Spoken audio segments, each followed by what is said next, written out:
Well, we got to figure out some new starting deal to talk about, because we can't use the same exact spill that we use every week. What? See, I almost said the word. I almost said the word, but I was going to say the word to describe the word that is normally said, and I almost was going to say it to describe it. So I'm not doing it. I'm not saying it. But I didn't use a word we always use. I didn't do it. You Yeah, didn't either. we're not gonna do it, and if I do, you got to say ding, and that'll be my trigger for the Pavlovian experiment thing for me not to do it. But Oh, are you triggered? I don't want to say that. I'm not going to say that because somebody could use that against me in the future. Well, they could use a lot of things I've said against me in the Well, future. oh, I mean, there's a lot of people being triggered around Bossier, it seems today. I mean, I just wondering if you've joined the crowd. Are you one of these triggered people in Bossier? Triggers everywhere. They are. It's been a very interesting past 2 days for me because yesterday I was dressing down the Caddo Commission on the Earl G boat ramp closure situation as a guest of our good friend Chris Crackman, who is, Caddo District 1 commissioner now. And so he invited me to go to the Caddo Commission workshop. So I did a presentation there and got some interesting feedback. But today, is even more interesting than me trespassing across the river into Caddo. Yeah, no doubt about it. But I am interested in. So you went to Caddo. I'm assuming the parish, not the city, but you went to the Caddo Commission and you were like speaking over there and stuff. Oh yeah, yeah. I got on my soapbox for. They gave me 15 minutes as a guest speaker, and I got on my soapbox and about the ramp closure that they arbitrarily did. I'll be publishing that video probably tomorrow, and then I'll share it out on Bossier Watch so folks can watch it. Watch it. But look, I'll give Cato credit. Their meetings, they're very respectful because I was professionally firm with them in my presentation. And I have to say, they were unbelievably respectful. It just didn't seem to be the shenanigans that we have over here and with the police jury. So I'll Oh, definitely give them there's credit. where's my pen? There's one of them Ding, words. ding, said Ding, shenanigans. ding, ding, Dang ding, it. ding, ding. And that's my favorite word. There's one of the marks. I got a mark down for you Yeah. right But there. anyway, so Cato, I was just really pleased. I saw our good friend John Settle. He was over there, and then I had a couple of friends of mine, Megan from Drift In Landing and Bait Shop up around Oil City. She came down to watch, and Dan Fulgram from the Caddo Lake Association. He came down, and anyway, it was actually a good meeting. Well, you showed me a clip earlier of you talking over there, and I thought you did quite well. I mean, you didn't lose it. You didn't you didn't snap. I mean, so I'm proud of you. I mean, it seems us Bossier people are just we're losing Uh, it over here. Yeah, and we're folks, we're going to get more into the charter commission. I don't know if it was actually a workshop, if it was a meeting, what the hell it actually was. It was a soap opera, I know that, but we're going to get into some more of that because I'll just say right off the bat that if I was a disinterested person that was attending that meeting, so let's say I didn't know anything about term limits or any of the other things that go on, since I can't use my favorite word, any of the other things that go on in Bossier, I would have come away from that meeting believing or being on the side of our beloved, and I say that with all sarcasm, our beloved city attorney, who really might not be the city attorney at certain meetings. I don't know how he's arbitrarily figuring that out, but I would have believed him. So I would counsel our friends who are watching the show next time, be a little better prepared. When you go into a debate with an attorney, it's the old court saying, never ask a question that you don't already know the answer to, and you can anticipate 10 other questions and 10 other answers ahead of time. That's the secret. Well, well, if I'm going to be the guy, we try to. I hate to say be fair and balanced because we're not. We're biased. Everybody has their Yeah. biases, and we are. I mean, But Yeah. if I'm going to have to play the other side of this thing, if you're saying that Richard Ray had a grand performance, I'll gladly take the other side of the equation and say, not so fast, Dano. I think there was a little more to the Well, story. yeah. And I know that's Yeah. not the case, but I think what Rex is trying to say, you know, when you guys see what we're going to show you tonight, you're going to come away, you possibly are going to come away with a perception. You could just watch nothing but what transpired at the meeting today and not have any idea of what has transpired behind the scenes and what has gone on. And you might come away with an opinion, and that opinion may be skewed a little bit. It doesn't mean it's right. I mean, as one of the commission members, uh, wife of a city judge, police juror says, that the term limits people should give both sides of the story. Well, I tell you what, there are two sides of the story, and I think we're going to honor her wishes, and we're going to tell both sides of the story today. Yeah, we are. And like I said, I wanted to throw that out there from the get go. But there's, of course, always two sides to every story. And as the little princess told us, we should always tell both sides of everything. And so we're absolutely going to, I want to say dress down Richard Ray, but that is just a disgusting image in my head now. Almost kind of like the one in the background of our show graphic. So I'm not going to use that term. We're just going to tell everybody how the cows ate Well, the cabbage today. yeah, we're going to have to do that. I mean, look, Richard Ray, he made some statements, he made some points, and either he's accurate or he's inaccurate. It's one way or the other, and I'm going to do my best not to say which one it is. I think we're just going to provide you uh, two sides to this coin, and you make your own decision. You form your own decision as to what's accurate and what's inaccurate. I mean, I think that's the best Well, thing we can do. as Richard Ray tells us all the time, words matter. Remember that statement. Let those two words echo through your heads as you're listening and watching tonight. Words matter. And we're about to go to the break here in just a second, do our countdown and all that. If there was ever a show besides the first Bossier stuff that you wanted to tag some friends in and get them to watch, it's definitely going to be tonight. Tonight is the night where you need to call your friends and tell them, hey, y'all need to listen to this. Yeah, because you're gonna get a dose of reality tonight. This one here is, I don't know. This one might get right up there with the Zamboni. I don't know. Maybe. Yeah, it may even go beyond the Zamboni. That's a pretty bold statement too. There were lots of bold statements made today. All right. What do you say we go ahead and do our intro and countdown and all that kind of good stuff? Folks, y'all kind of know the drill. It takes about 3 minutes for all this stuff to play. That gives y'all time to tag folks, text folks, share this out, tag your elected officials, your benevolent overlords, do all those sorts of things. Make you a stiff drink and pop you some popcorn real quick. I'm going to hit the button and we will be back in about 3 minutes. Y'all get ready. Bossier Watch and Louisiana Watch reach thousands of people each and every week across YouTube, Facebook, and Twitter. Plus, we have expanded into live shows and videos under the Outdoor News on Facebook and YouTube. We have a very dedicated and growing audience around the regional, Bossier, and Louisiana area. We reach over 60,000 people each month across all platforms.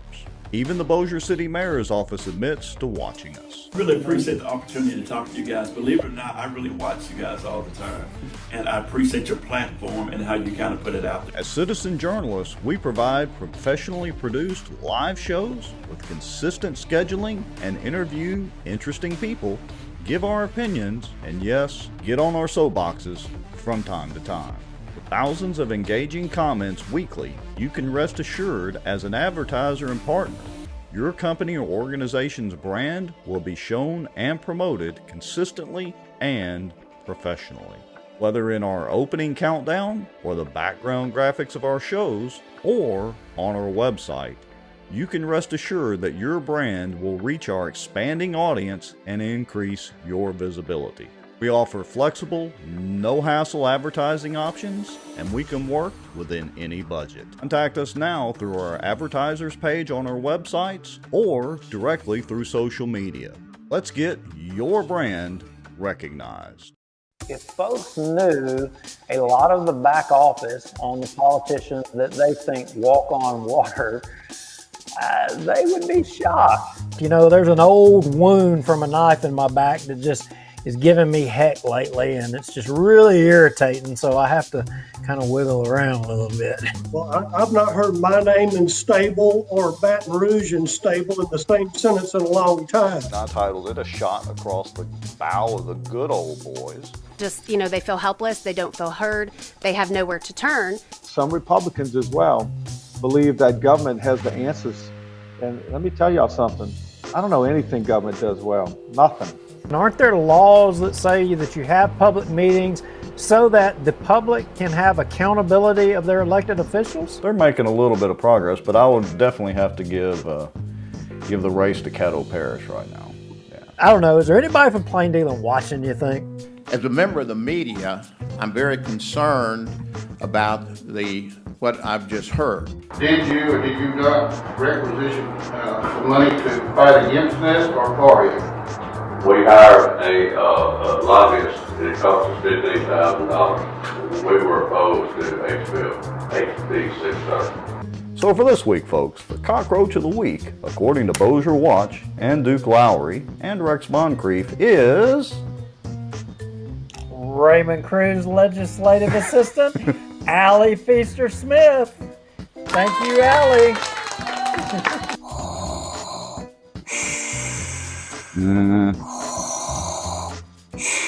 Well, I'm not thinking Star Wars at all. I'm thinking zombie apocalypse. No way, it was not David. You know it wasn't David Montgomery. David ain't gonna jump off in there with Chris. He's gonna do it. He'd soon spit on him as he would even look at him. Man, this is a Mickey D's Krispy Kreme week. Didn't you know? Who's paying y'all? And if you're driving on the roads, are you safe? It's on the road, yeah. Well, I know you're on the road, but I mean, is this all folks coming from the border down there? Yeah, it's going to border. It's actually going to Mexico, the buses. Doesn't mean they interpret it the same way that I do. For instance, the Second Amendment. I take it very literally. That's been interpreted different ways in the court system all the way up to SCOTUS. Yeah, that's only going to cause more division that he claims he doesn't want to cause. And it's only going to cause more suspicion. We're still right now combined on both pages and YouTube at 264 people watching. That is amazing. Folk Coleman Project, the Walker Place deal, through conscious, shocking actions. The purpose of their actions was to stop plaintiffs, being the Earl Coleman and associated groups and all that, from developing Walker Place. But here's a key thing, which in turn would enrich sitting city council members Scott Irwin and David Montgomery Jr. You hit the button. Does that mean that people are like seeing us sitting here talking and chatting? In theory, you know, it's an every week thing. We got to double check and make sure it's like a miracle any of this actually works. This live broadcast is brought to you by the Outdoor News, fishing and outdoors for our area. Acadiana Mortgage, over 25 years in the mortgage business. Pelican Training and Consulting. Reach out to Julie Ferris. Smarter Geek, making technology easier. And folks sharing information and watching out. Now, grab your popcorn and a drink. Here we go. I'm going to say it. I'm not going to use the same expression I use every show for 200 plus shows. Well, I'm glad you're not. Well, hey, I want to start off by saying my text message is already blowing up. It's already That didn't take up. long. We hadn't even talked about anybody yet. We hadn't talked about nothing, and people are already messaging me. I mean, that's fine. I'm not mad. It's going to be one of them nights. I can tell. We haven't insulted anybody yet. I mean, what's the deal? Yeah, you know, I had somebody tell me that the assumption's out there that we just that we hate all politicians. Well, that's nearly true. Well, it might be It is for nearly me. true, but it's not true. I can think Really? of some good politicians. I can But think of some politicians I don't like who have I said really done nearly. some good things. I said nearly. This is a glass half full or glass half empty. And I'm an eternal optimist most of the time. But my opinion of politicians is the glass is 2/3 or heck, 9/10 empty already. Yeah, but listen, here's the thing. If you run for an office, whereas you have to be elected, that by definition makes you a politician. So, since you have historically ran for a public office, which was on the PEC, therefore you are a past politician. Past being the operative word there. Thank you for words matter, Mr. Lowry.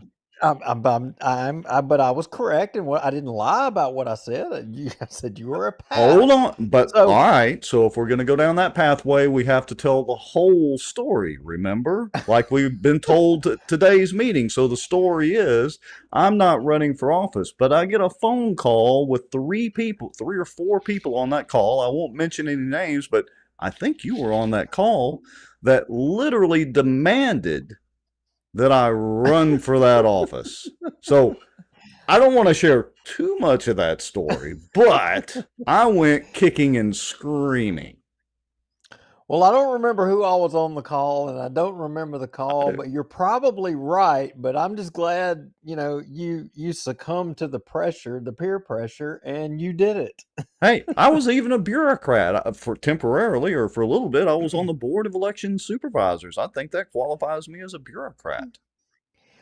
But look, I don't hate politicians. I mean, look, there's policy. I don't agree with some policy and some things that people put out there. But what I find the most egregious is when politicians are not completely straightforward with the public, and they go out of their way to attempt to deceive them and make them think that they believe See, one thing when they don't at all. hold on a minute. You keep using that nice word like deceive or untruthful or whatever. I just say they flat out lie. I don't fall to that, subscription of, oh, we hear politicians say it all the time, my friend so and so, my friend so and so, my friend across the aisle, blah, blah, blah. That's why I can't be a politician, because I'm not politically correct at all. This right here, this stuff we've done for 212 plus shows is right where I need to be, and I think because you have a God-given talent for it too. Well, I think you need to be Mr. Lowry. But by virtue of what we do, there is the air out there that we hate politicians. We don't like any politicians, and there's just that thing. That's why we do what we do. And that's not it at all. Well, again, I'll restate what I did previously, and unlike our lawyer friend that we're going to show here in a minute, I do happen to be able to recall exactly what I said, and I said that's not entirely true. So I mostly do not have a good opinion of most politicians. There are very, very few that I have a decent opinion of. Well, politics is a dirty sport. And, look, I'm glad we kind of had this dialogue because I've said it on the show and I'll say it again. I think debate is how we progress. And I think that we have to disagree. I mean, sure. There is a politician. He always says, you'll know who I'm talking about. A lot of you will know who I'm talking about when I say this, but he always used to say iron sharpens iron. And I think he quoted that out of the Bible a little bit or something like that. I don't know. Anyway, but I think that's right. And I think that's the problem with our politics as a whole. And and I know you and I agree with this because we've had this dialogue before, but I don't think that we have had enough discourse. I mean, a lot of people are like, oh, I'm sick of Washington because all they do is argue or what have you. But do they really, or do they really argue on? They put on the show. They put on a show just like we do every Tuesday night and sometimes Thursdays and Mondays on the Outdoor News sales pitch there.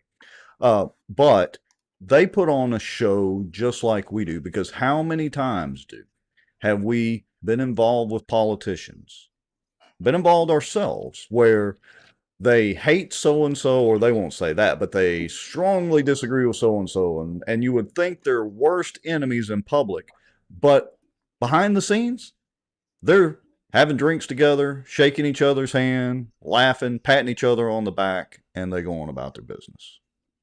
That's absolutely correct. Now, there are cases where the politicians legitimately hate each other's guts, and no Right? matter what, I mean, they're going to use whatever powerful, political. I mean, I think Garrett Graves would attest to the kind of how that thing turns out, and but he pissed off a lot of people to get going against him, and Well, I here's think what. I think some people's bills in the legislature that are getting vetoed right now are resulting in them kind of going out there running their mouth, bad mouthing politicians who have good intentions, and they're Well, suffering the consequences out of that. well, true. And as we, start getting towards what the crux of the show tonight is about, I want everybody to know that if you've ever met Duke or me in person, we're the same way here that we are in real life. There's zero difference. You know, poor little princess thought she was going to call me out in the parking lot. I tried to dispel that, and she wasn't having any of it. So fine, I let her have it just like we do on the show. Duke, you and I have been into it, on a couple of issues, and we're just like we are here. We can agree to disagree, but we're the same people that we are. Unfortunately, many politicians, I would argue the majority, maybe even the vast majority, are not. They're one way politically in front of the public eye. They're completely opposite when they're in private. And that's one of the reasons I dislike most, not all, politicians. And that is the problem, and I think that's what makes our show palpable to people, or it makes it to where they want to see it, is because we show that other side where they don't get to see that other side.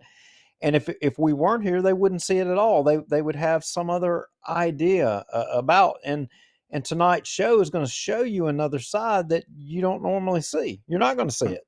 And Yeah, it's quite the doozy. Okay, so let's set a couple of ground rules for everybody watching tonight. And we've got a audience north of 100 folks so far. And again, text some more friends and all that, because we're going to go through this entire Charter Commission meeting, workshop, soap opera, whatever the hell it actually was. But here are the ground rules. So it's a lot of content, folks. And Duke has spent hours this afternoon going through video and finding things. I spent hours you as trying to well. get video ready. We were both getting hammered with text messages and down other rabbit holes and all that. So, as we are most weeks, we're not 100% prepared. We're going to work down the list as best that we can.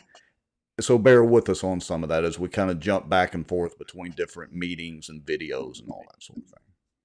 As you said earlier, it was an information overload day, and we've got actually more information and connecting the dots than we can process, and we're going to do our best to connect the dots for you guys and just put it together so you can make your own opinion of things. So Right. the stage, what was the set the stage, Rex, for what we're doing here. Set the stage. What happened today? What was the significance of today?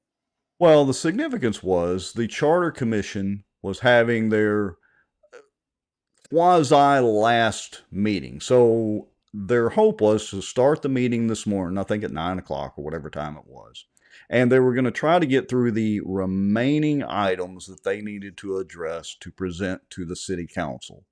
Now, there had been some discussion, as we listened to in the previous Charter Commission meeting, that if, they were going long, because there was also a city council meeting today, that they would probably do a break and then reconvene maybe this evening, or try to do something. I think Thursday was the other target day, maybe. But the problem is they're against a time crunch and a time wall where they have to get these things submitted because they're going to have to run many of these things through, legal and, well, through Richard Ray, if he's actually the city attorney.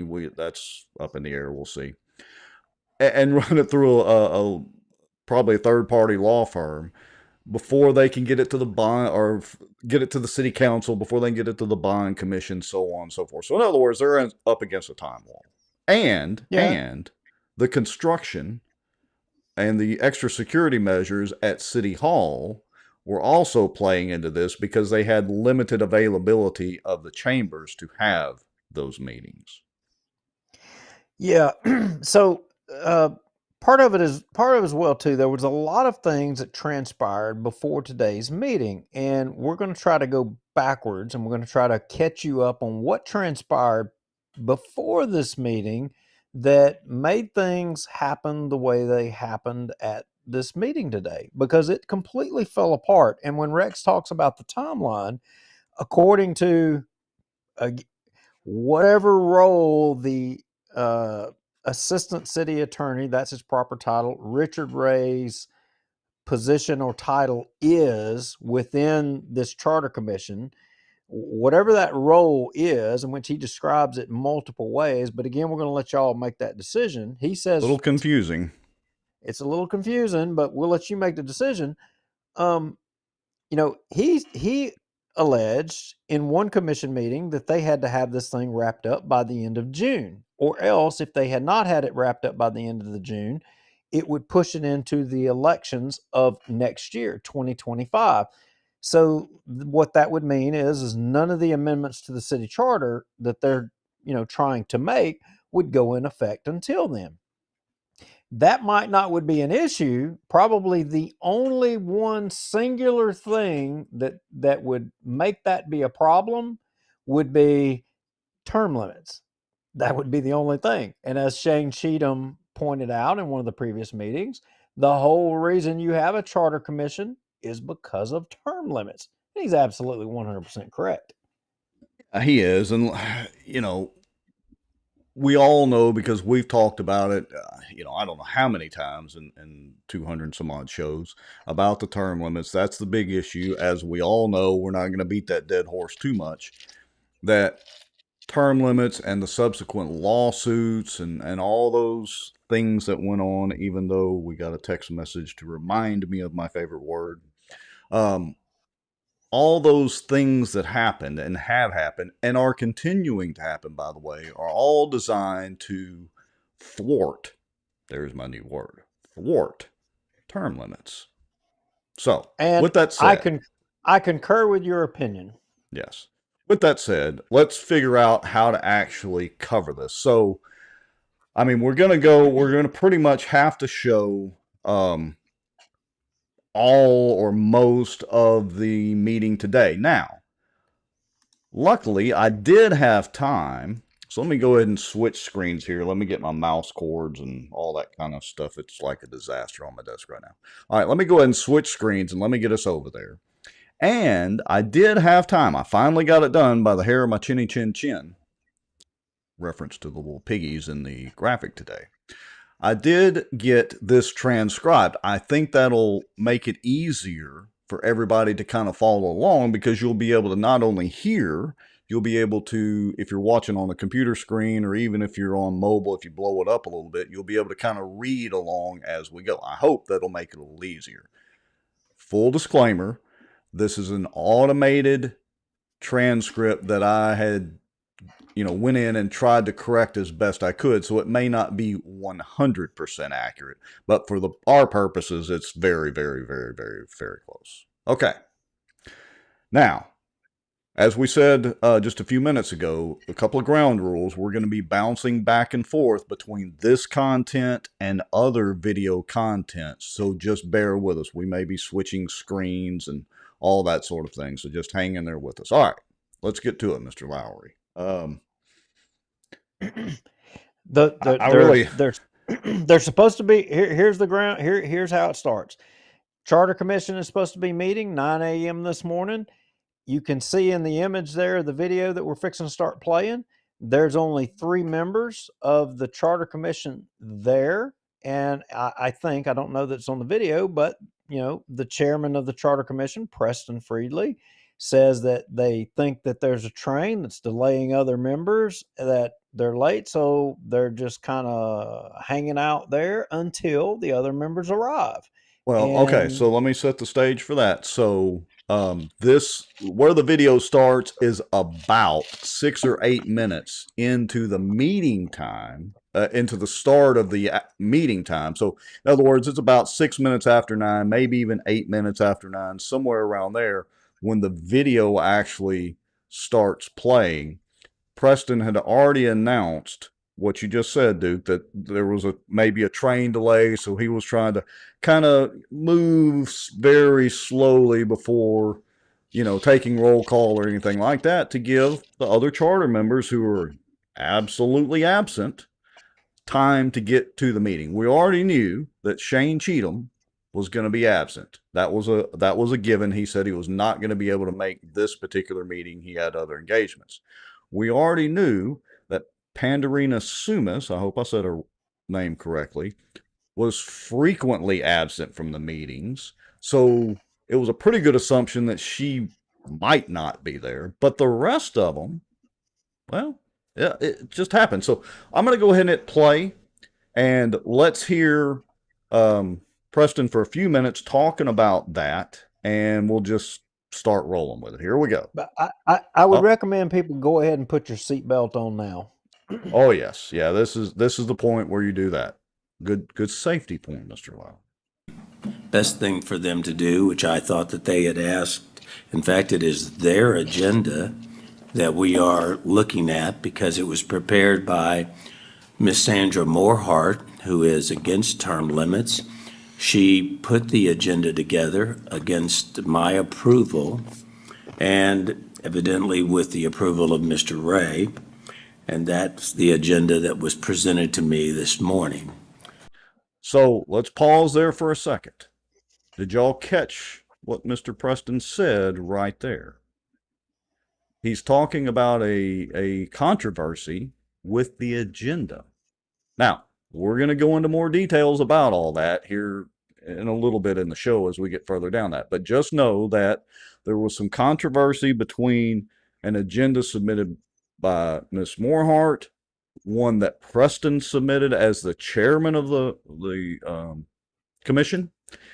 And so that's what he's referring to. And then Richard Ray, might have heard Preston this morning on Keel, heard him explain this. Richard Ray took it upon himself at 8:51 a.m. yesterday to post Miss Morehart's agenda, which was the agenda that included old items, one of which, of course, was term limits that had already been decided. Did I say that pretty coherently, Mr.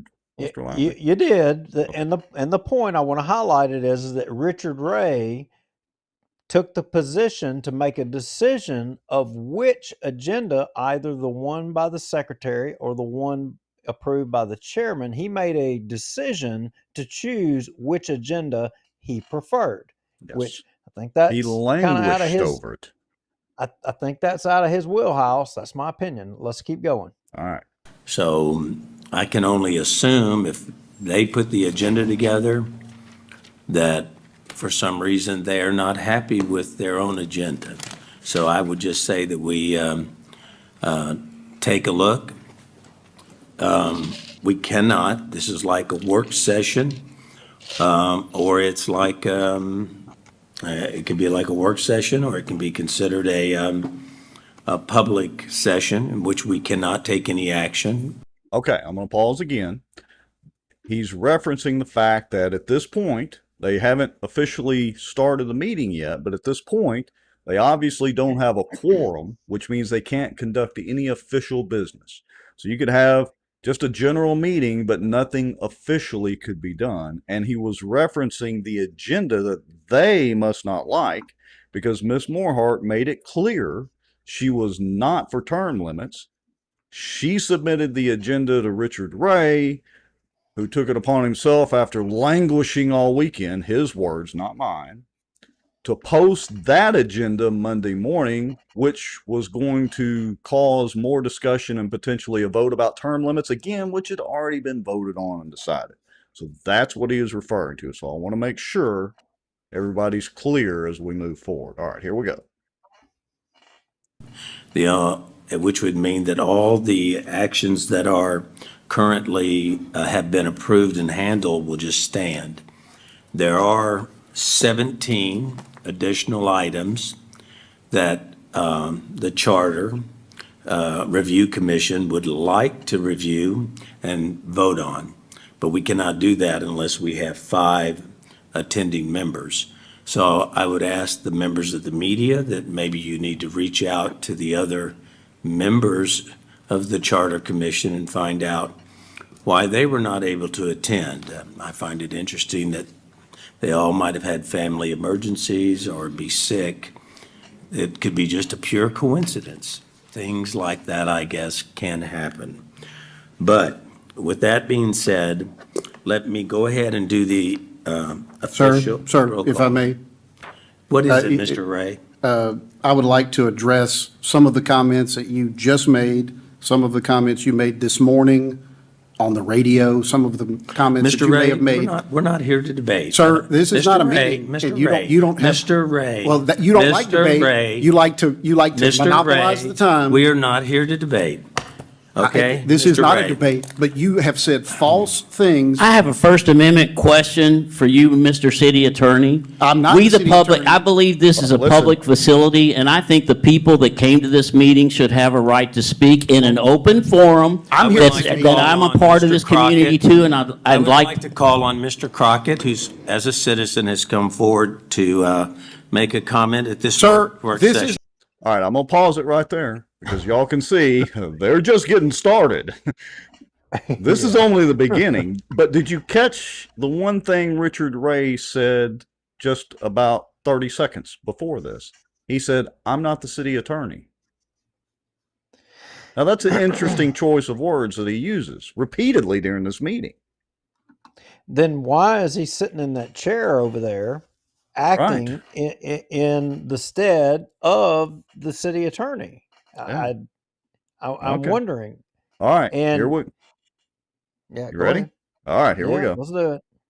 it's not a meeting, and you're not in control It is of a- a meeting. Nor are you, Mr. City Attorney, because it's not a meeting In fact, yet, let me and this point is a out- public wait, facility. Let me point out something, Mr. Ray, that you said to me on Friday. You said, I am not the legal counsel. That is correct. I am no more than a member, and I am a non-voting member.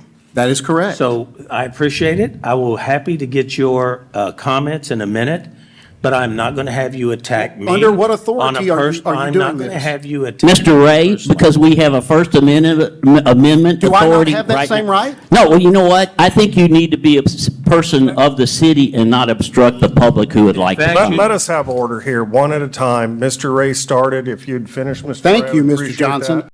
All right, so I'm going to stop right there. Are y'all kind of getting the drift of this? The acting city attorney,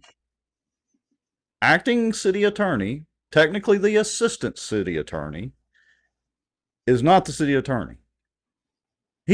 Y'all might have thought he was giving legal advice to the Charter Commission all this time, but we were deceived. He is not the city attorney. Well, exactly what his role is, and he goes on a little further to say, I'm not representing you. I'm not representing the commission. I mean, he kind of puts a lot of smoke in there about what is that? Well, I'm just curious ultimately, and we'll find out who the hell he's representing and what is his purpose in even being there.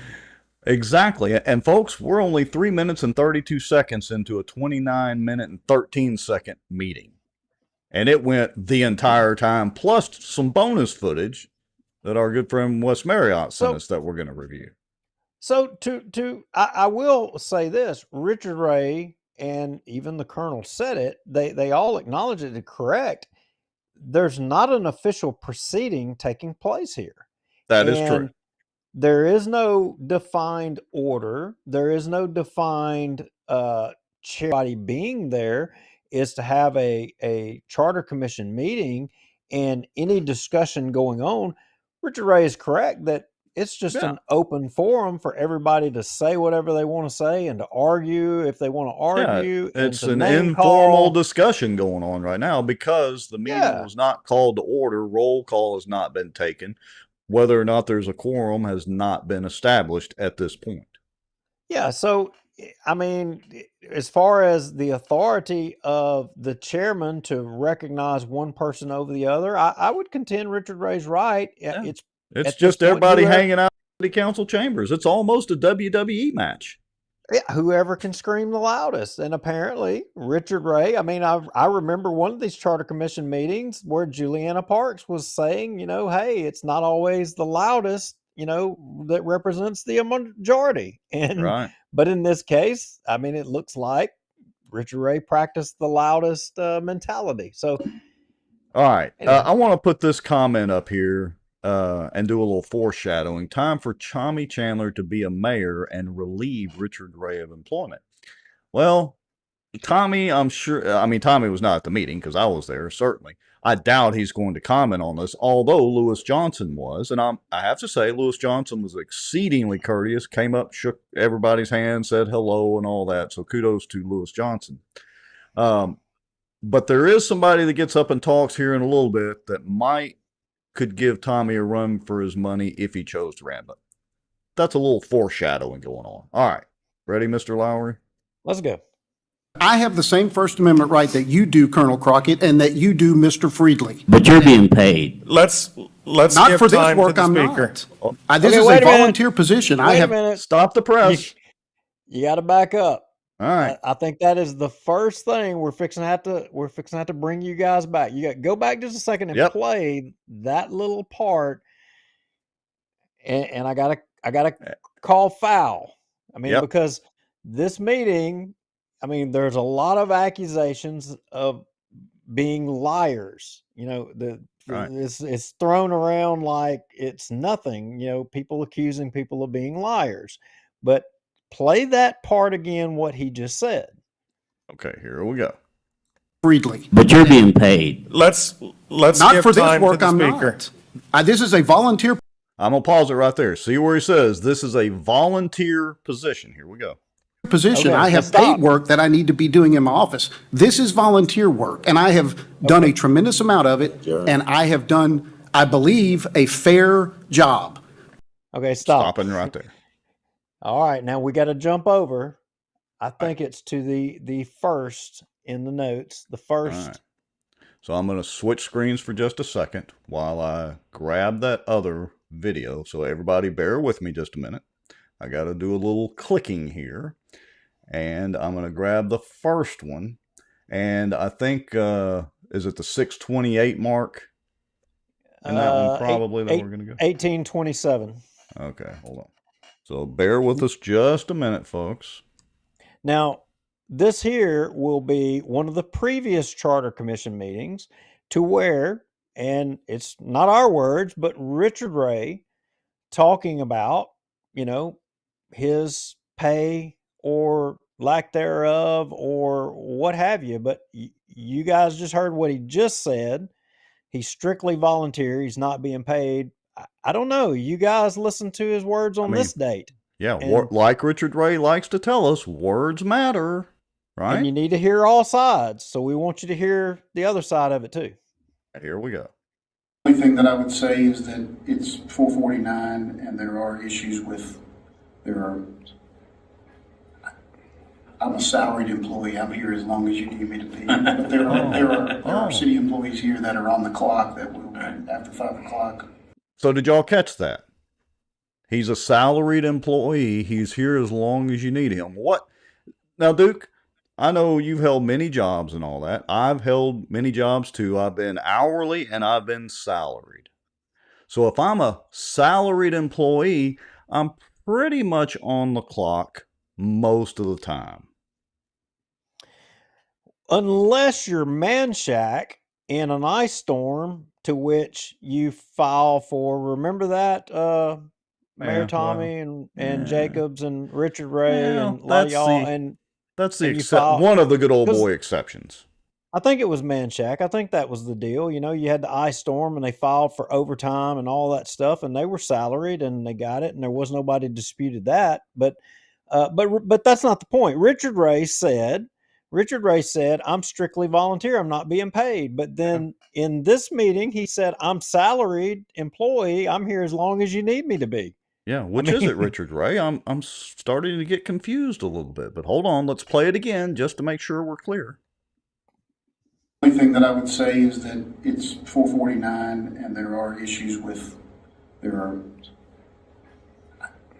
I'm a salaried employee. I'm here as long as you need me to be. But there are city employees here that are on the clock that will, after 5 o'clock, there will be overtime issues. okay. So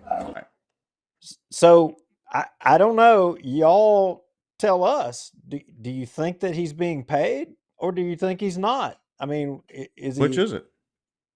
Which is right? Is it the Richard of that meeting, or is it He's the Richard salaried. of the meeting today?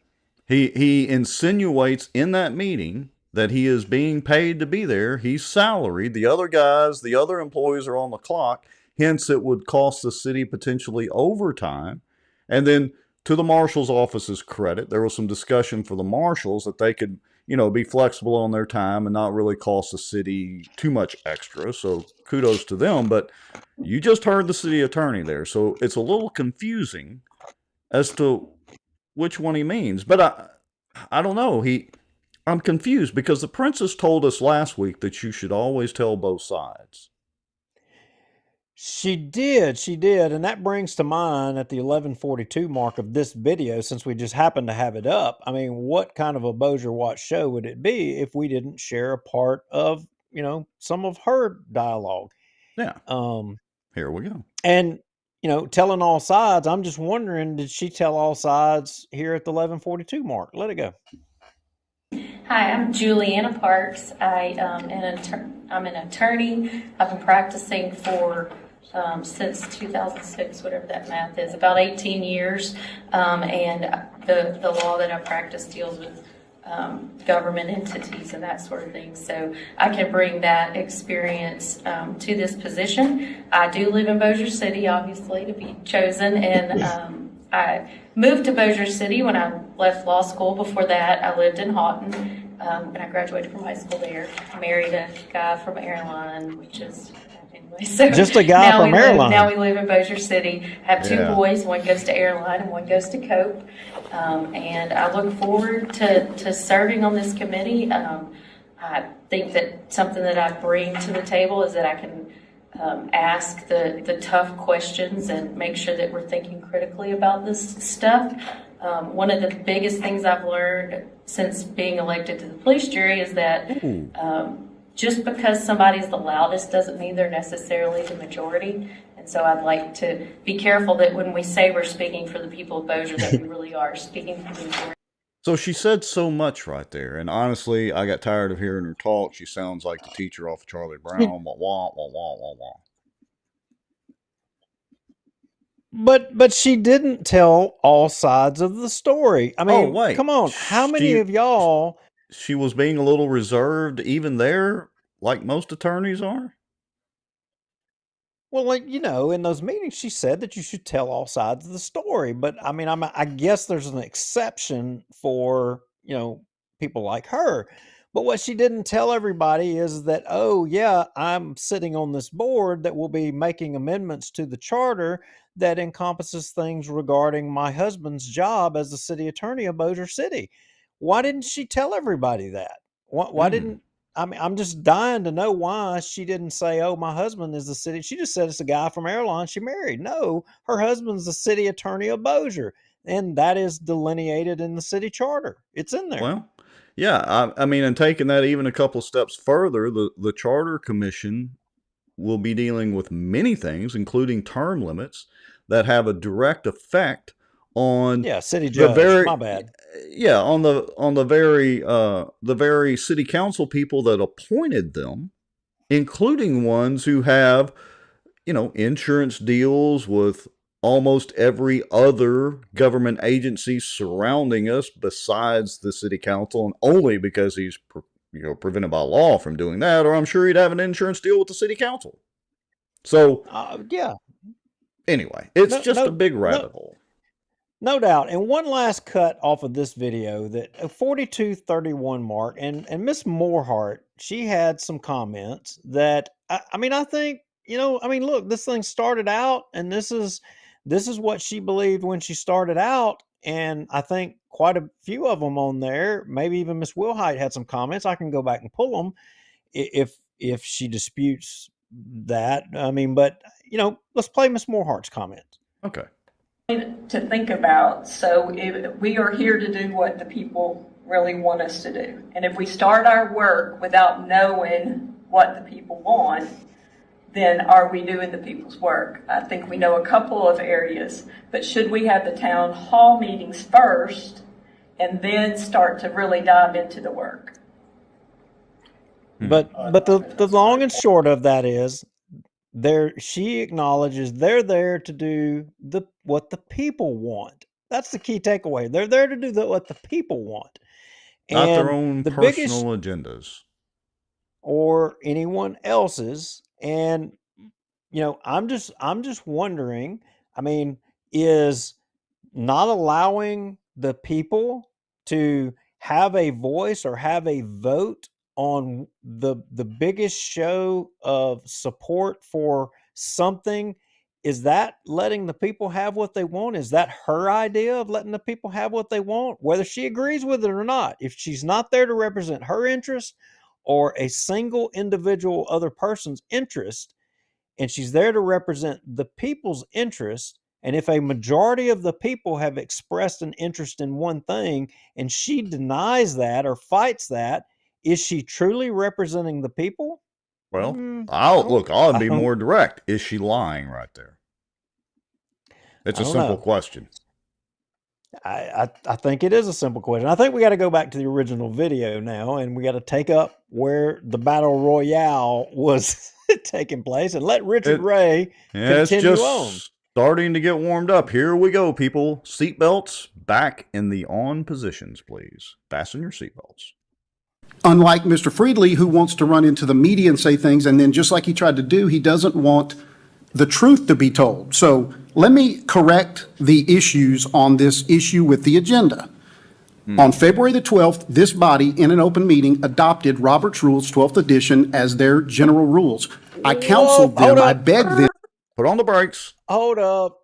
We're going to have to go back on that one. He just said that on whatever, some date, they adopted February 12th.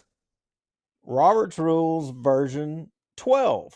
And I don't think that's accurate. In fact, I know that I went back. Where's that here? I have to have it in the notes here.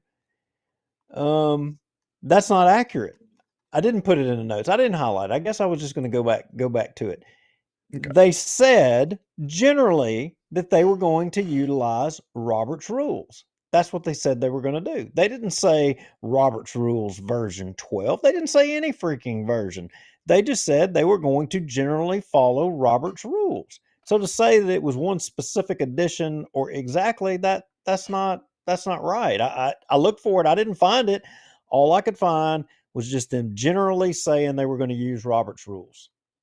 And I think I thought I had it. I thought I had found it, and I had marked it in the.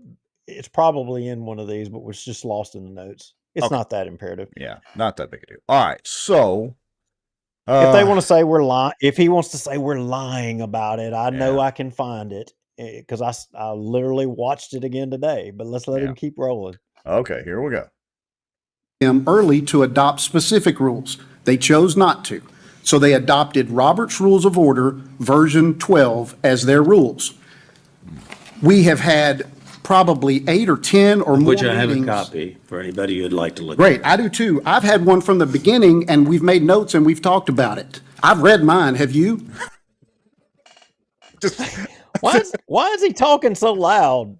That is awesome. I got to play that again. Hold on. Doesn't he know the loudest does not represent the majority? Yes, he didn't get that memo. Listen again. I do too. I've had one from the beginning, and we've made notes and we've talked about it. I've read mine. Have you? Now, I want to say, in the spirit of our givingness here on Bossier Watch, we're going to be providing at the end of the show a link. I'll put it either in the comments or probably make it its own post to Robert's Rules of Order, the 12th edition, the PDF version. I found it uploaded on a website, and you're free to go download this before they yank the PDF version down because it's nice and searchable, big text, it's easy to read. It's about 1,100 pages, but again, they're using big font. So I just want to share that. It's like the Oprah Winfrey Show. Everybody gets a free copy of Robert's Rules of Order. All right, here we go. I have. And so. And please, Mr. Ray, try to be less You're not emotional. a chairman. We're not in a meeting. You don't have any authority over me. This is a work session, and you don't have to be rude. I'm not being rude. You're being rude by interrupting me. You are being loud and rude, Mr. Johnson, so please make your I'm comments. just Please keep them calm. Mr. If- Johnson has said that you feel free to talk. You got to stop. You got to stop. Okay. You got to stop. I'm just wondering from everybody watching this so far, who do y'all think is being rude and who's not being rude? Yeah. From what you've watched so far, what is your observation? Right. Come on, we want to hear in the comments. I'm not going to hit the play button until y'all tell us who you think so far is the rudest. Richard Ray, Preston, Colonel Crockett, David Johnson. Lee Jeter hadn't said a thing yet. Who do you think is being the rudest? Yeah, it seems obvious to me. I mean, there's got to be more. I mean, look, there's over 100 and something of y'all out there watching. There's got to be more people than Weston, or maybe, you know what? Maybe everybody's in shock. They're all in shock. They did not take our safety advice and fasten their seatbelt. Look, Parker Ward. Parker, are you still over in Caddo Parish and Shreveport area, or are you on our side of the river? Parker Ward says Richard Ray seems like a horse's rear end. That's a nice way to put it, Parker. But Parker, as you know, things are too important that you should put these, little problems in the way. You should set things aside is what you should do. But I'm just wondering, Parker, do you think that Richard Ray is setting things aside? His personal opinion here? I don't think so. I think he's letting it all hang out. Yeah. All right. And so Parker confirms he's still over in Shreveport. Good to see you, Parker. And I've seen where you watched the show a couple of times before. So, all right. Let's step on the gas pedal again. Fireworks are certainly nowhere near over. Every meeting that we've had before, the secretary, your appointed secretary that you nominated and voted for, has sent a draft agenda to all of the members. Some days she's done it 12, 13 days ahead of time. Some days she's done it 4 or 5 days ahead of time. But on the brakes. Whoa. I don't know that that's completely accurate again. And I think we're going to we've got to do it. We're going to have to go to a second video, and let me see here if I can find it. Let me see if I can find it. Whatever. Yep. Look for the right one. So, and just tell me whether it's the first one, which is the very top one. We've already covered most of that. The second one or the third one. So on. Go to the third one. All right. Go to the third 1, 2, one. 3. Okay. So give me just a second, folks. Again, I got to do a little clicking around to get all these videos pulled up. And go to the 1 hour and 24 minute mark. Okay. 1 hour and 24-minute mark. And I'm also going to say this. It may take us a few days, but we'll put together a montage of this and we'll release it as well, which will be hilariously funny. Really, it's dealing with city government. It's not that funny, but it is. All right. I should be at the 1 hour and 24-minute mark to comply with the open meetings laws. Is that where we want to be? Yeah, that is well at the 124:33 mark. Yes. All right, here we go. So you heard Richard Ray saying that, every meeting prior, Miss Moorhart creates the agenda and then sends it out. And that's the process. No oversight. No oversight. Or every meeting. Well, y'all listen to this. You tell me what you think. Remember, words matter. An email on this, but if to comply with the public meetings or open meetings laws, we have to post the agenda, post it on the website at least 24 hours prior to the meeting. Well, Right. well, that's a business day, so like the one for today's meeting had to be posted before 11 a.m. on Friday. Right. And so I would just ask that the agendas and the draft minutes, this has been a very aggressive meeting schedule, and we've been able to meet everything so far, but I would strongly suggest that there be a deadline of maybe like noon, 3 business days prior to the meeting, that be, if I can get a copy of that, an agenda, and that is prepared by the body, and the draft minutes, so that can be posted and distributed. And I'll send that in an email, because the 3 days before, Just falls listen, on hang different on. days. But I just want to point that out, and so that we're not rushed on each one of these, and the public has plenty of time to take a look at an agenda. Okay. So Richard, would it be a good idea, in order to meet that we, before we adjourn, we set an agenda for our next meeting so that you can have that? Or is that something the whole Charter Commission needs to do, or something you want to do? And let me clarify, I only need it because I need to get it to Right, our understand. IT people. Right. But it needs to be prepared by the body. Well, I think the Listen up. agenda itself, I will ask whether or not our secretary, Sandra, do you have a good feel for the agenda now, that we're going to go through the same similar template, but this time we're going to have discussions of chapters 1 through 5 on the agenda specifically, and then we can draft up that agenda and forward it no later than, say, the 28th of February to give it to, and the minutes, you're the one Will doing it be the the minutes. So I'm 21st? fine with doing it, but I would like to Listen send up. it to you, Okay. for you to just kind of sign off on it, and then we can submit it to. Our next meeting, formal. All right, did y'all catch that right there? That's the important part right there. Now, Richard was saying that every meeting, Sandra does the agenda the same as she did this time and sends it out. There was no difference. Well, that's not correct.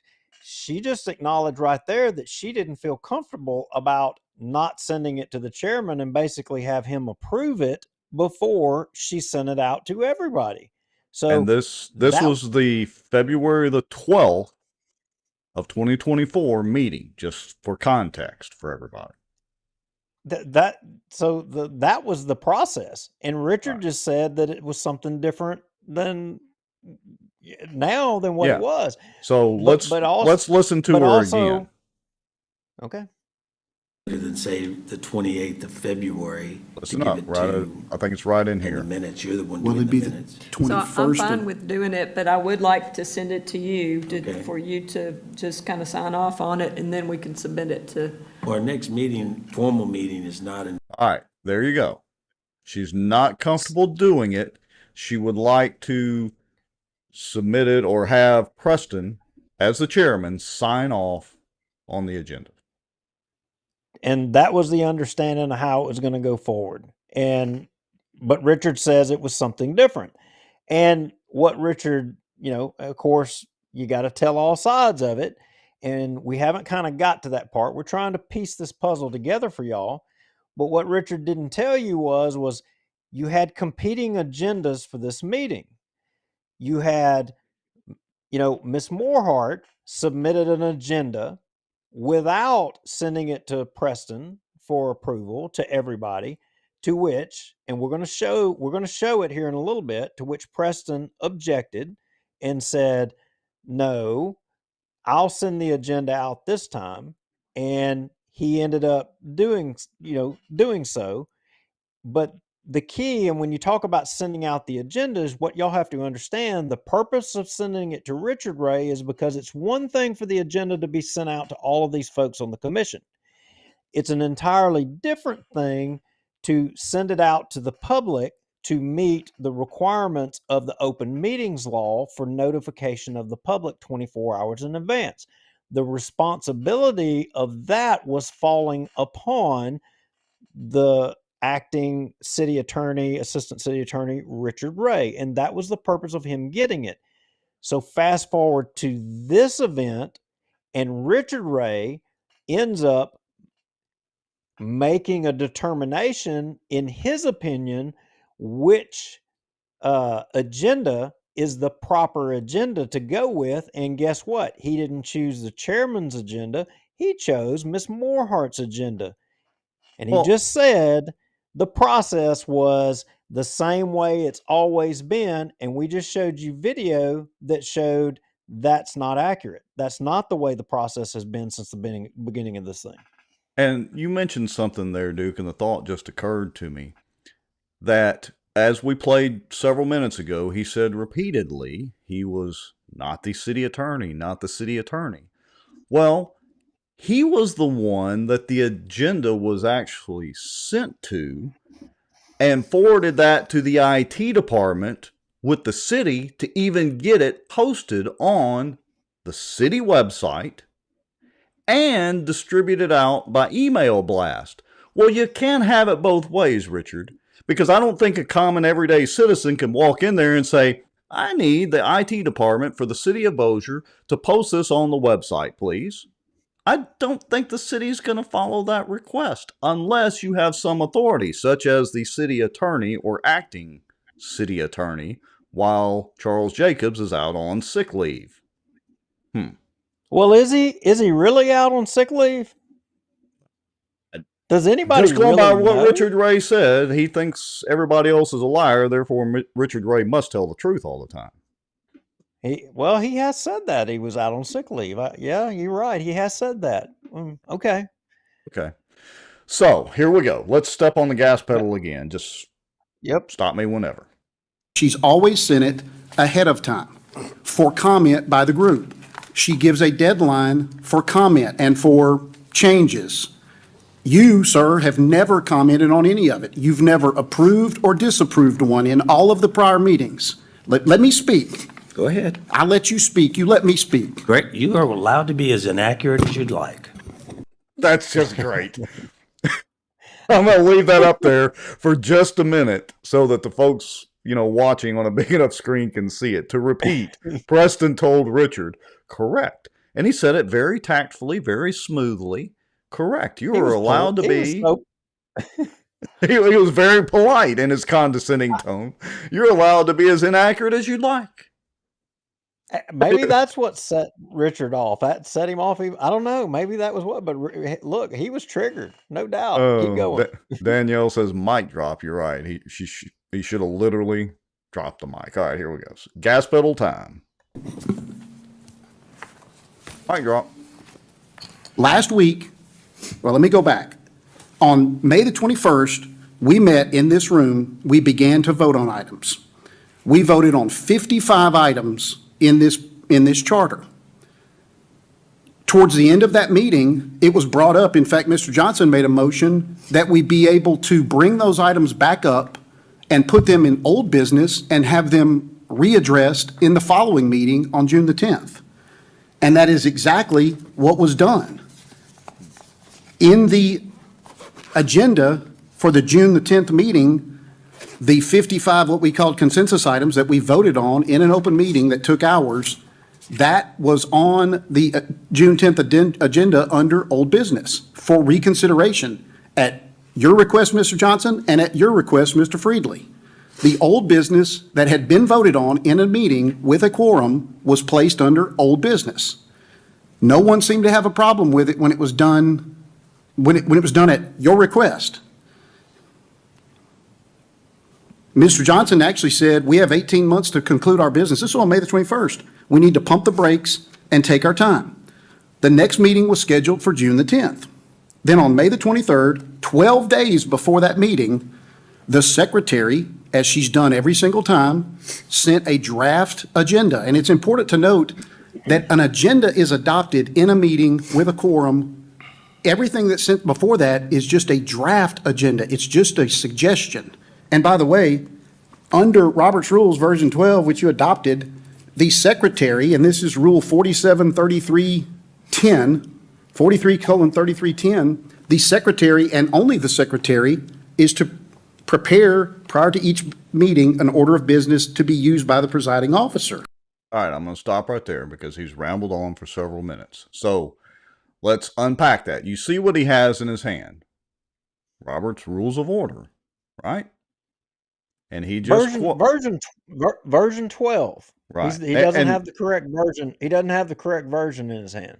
And so, for those of you that are not familiar with Robert's Rules of Order, they're a set of rules that were done, if I remember correctly, Duke, in the late 1800s by General so-and-so Robert. I forget his first name. And it was a general set of guidelines for parliamentary procedure. And as the story goes, as soon as his initial version of rules were published, he was already working on the next revision to said rules. So there have been multiple revisions over the last century or so of Robert's Rules, but they're general guidelines that public bodies or any kind of meeting entity can agree to adopt, and they set the framework for how the meetings should be conducted. Is that pretty clear? Yeah, that definitely is. And the reality is, I mean, I'm making a big deal about version 12 or whatever. Really and truly, it's not. They don't change that terribly much. They do change, but not terribly much. For the most part, they're the same. But the point is he keeps harping on version 12. I went back trying to find it. I couldn't find 12. All I could find was generally Robert's Rules. That was all I could find. And fortunately, I have us version 12. All right. In searchable PDF format. Yeah. So, and the point here he's making and what he's saying about, he just said that the Robert's Rules is saying the secretary is the only one that makes the agenda. And that's the end of it. Now here in just a minute, he ends up, well, he says it right there. It's on the screen. An order of business to be used by the presiding officer. I mean, but he doesn't tell the whole story here.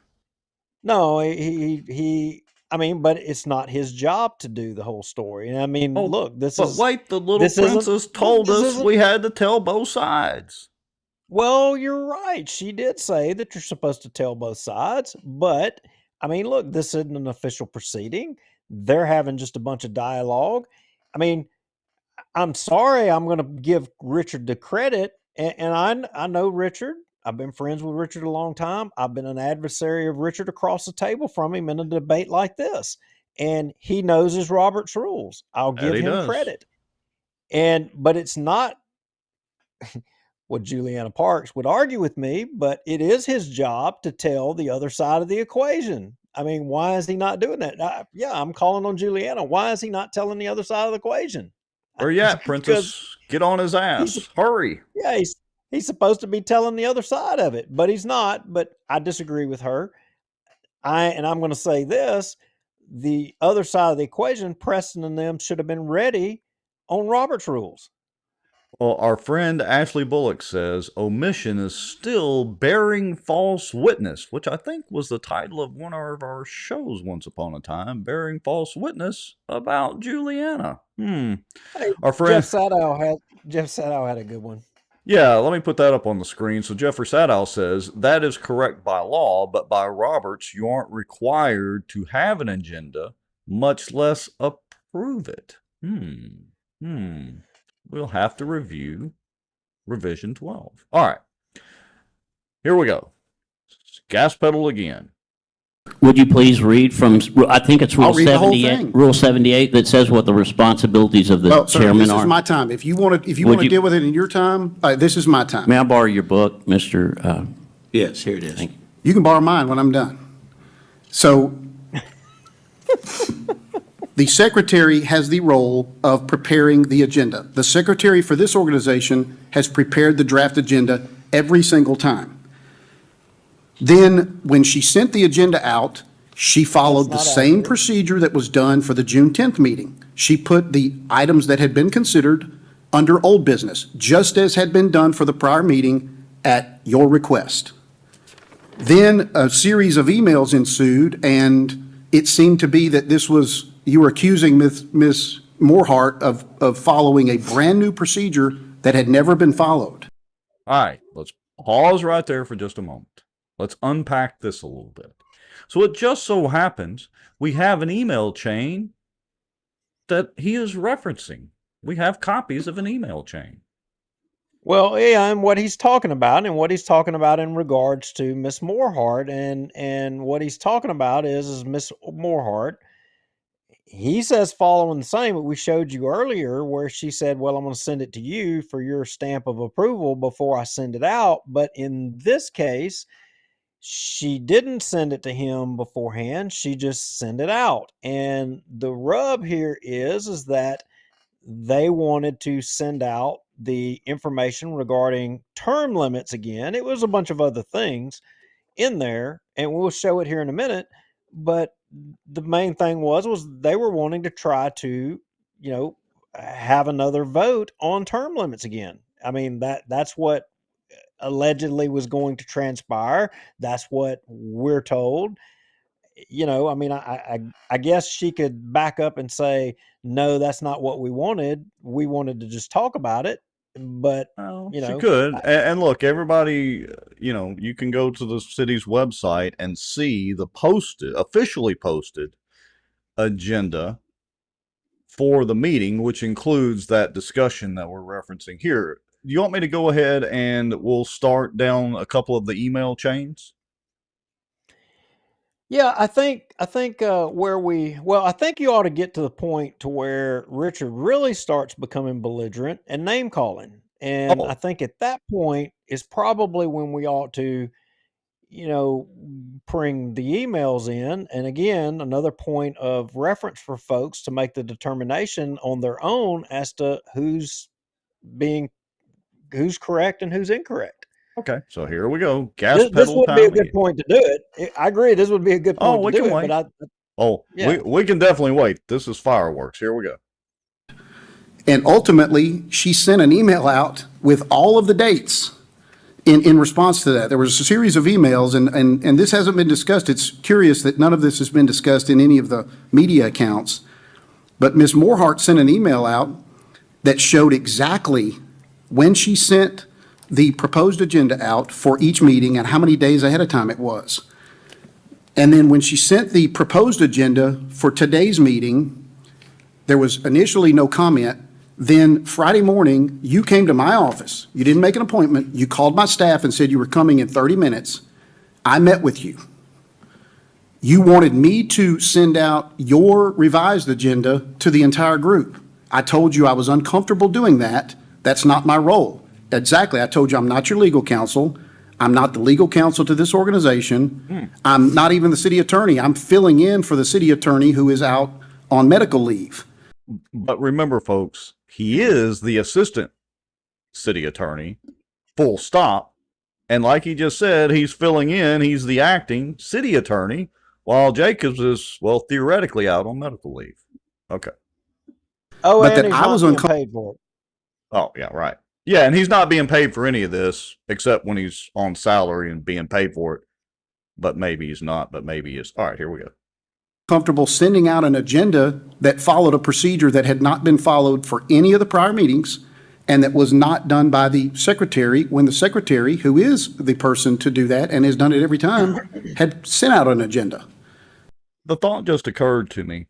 Refresh my memory. When they actually do have an official meeting, they don't have to swear to an oath or anything. I was thinking that maybe Richard knew he wasn't under oath here, and so he's partially telling the truth. But then later he was going to be careful with his wording like he was in that whole Weston Marriott lawsuit ordeal. Well, he started out this whole thing saying he was just speaking as a citizen. He had a constitutional right. I mean, but yet he's talking about his role as being, a, a representative to put out the agenda on behalf of the city for the charter commission. I mean, I don't know. I can't put all this together here. I don't think he can have his cake and eat it too. He can't have it both ways. It can't be both. It's got to be one or the other, right? Got to be, and Wes Marriott must have one of those little clickers so he can keep track of the lie count. Richard Ray. And I want to put this one back up here again. Ryan Haygood says Richard made it clear he shouldn't be being paid for this volunteer work. Brian Hammonds, Chris Smith, I want to see an ordinance put before the city council that all Richard Ray's work from here on out be volunteer. Well, when Chris Smith gets to become the council president, which isn't going to be today, that's a whole other story. That's a whole nother story because he was the vice president, and now he is. He's the vice president again. No, he's the vice president again. Oh, really? Yeah, he's so good they elected him twice. I did watch that part of the meeting today. Well, and that's a whole other story, folks. Yeah. Sure. Oh, no, they squashed that idea, but that is kind of related to this, but that's a whole other conversation. All right, here we go. Gas pedal time. I asked you to take your agenda, send it to the entire group, and give them a deadline for their response if you felt like you had an alternate agenda to use. You didn't do that. You went back and you sent an email. Put on the brakes. Okay. That may be where we got to get into the emails right there. Yeah. So I want to, before we do that, I want to point out to everybody, the white line that you see at the bottom of the screen is the progress that we have made so far in the meeting. So as you can see, we're only about 25% through. You might better grab a sleeping bag and some more popcorn. Just saying. So go to 6/14/2024 12/27 cut. Uh-oh. Hold on. I got to find that one. So let me switch screens. Bear with us, folks. Which one? 6/14 2024 12/27 cut.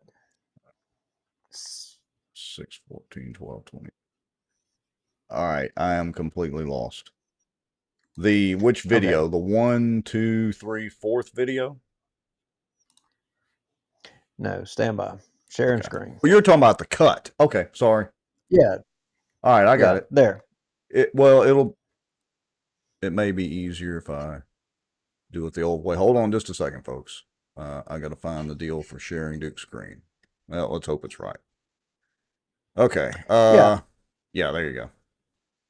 So anyway, here is, let me go back, blow it back up again. June 14th, which was Friday, 2024. Oh crap, I can't see the yeah, let me see. Hold on. Easy. At 12:27, and this was Preston sending out a copy of the agenda to all of the members of the commission, as Richard Ray just said that he didn't, and y'all can see it right there. Yeah. It would appear that he did send it out. Plain as day. There's where it was sent up there at the top. So for those of you listening to the audio version of the show, I am pointing up there. It was sent Friday, June 14th at 12:27 Central Time to all the commission members. You can see everybody CC'd up here. They're redacted, but I don't know why they redacted the email addresses. That's asinine. But anyway, there they all are. No doubt about it. And for the record, these wound up in our Proton mail some point today. I don't even know, but as we were building the show, they, bam, here they are. Magically, Proton mail was fulfilling its duty. So anyway, back to the video. Okay. Preston apparently did. Richard Ray said that he didn't. Apparently, here's an email chain that we have a copy of, and Richard Ray is even on it, that he did send it out. Right. So, rock on. To the entire group, and you said, this is the agenda we're going to use. And that was it. It was your edict. That is not what we discussed, sir. I asked you to send it to the entire group for their comment. You did not do that. You sent it out with an edict that is the agenda that would be used. Then you sent me a separate email, and again, I don't work for you, sir. Oh. I work for the citizens of Bossier City. Wait a minute. Does that mean I can go up there and tell Richard Ray to shut the hell up? You just heard him. He works for the citizens of Bossier. Now, I will say, and being all fairness, I'm going to go back and, in Preston's email, it didn't, he just said asking all of them for comments. I don't know. I don't think that was in Preston's email, but I don't think that was. But he sent, I mean, he's the chairman. He can say what the agenda is. Right. He doesn't have to ask them for I mean, comments. The comments can be had at the meeting. Well, that's absolutely right. And I think Preston ends up addressing that, saying, in another email, he addresses it to everybody. I think it was to Miss Moorhart, and we'll cover that here in just a second because this thing starts ginning on. So anyway, go ahead. Okay. And I just want to point out, I have no problem doing that. All right, here we go. I don't work for you. You sent me an email, and only to me, instructing me to provide Mr. Marriott with information that he had asked in a public records request, and commanding that I post your agenda at 3 p.m. that day. Okay, Later that day, Ms. Stop the presses again. So he commanded him, right? That's what y'all heard what he just said. He just said commanding him. Okay, so I think probably there. You can share my screen again for everybody. Okay. Coming right up. And it just so happens that we got that email as well that Richard Ray is talking about. Am I a little big there? Let me see. That's okay. Let me stretch. Let me control it on my end. Let me stretch the screen out, and then we can see it. So, in case you can't see it, folks, it's to Richard Ray from looks like Preston's email address, and it was sent Friday. And it says, "Not sure what this is about, but would appreciate you gathering the necessary info Mr. Marriott is requesting from the commission. Thanks for our meeting this morning.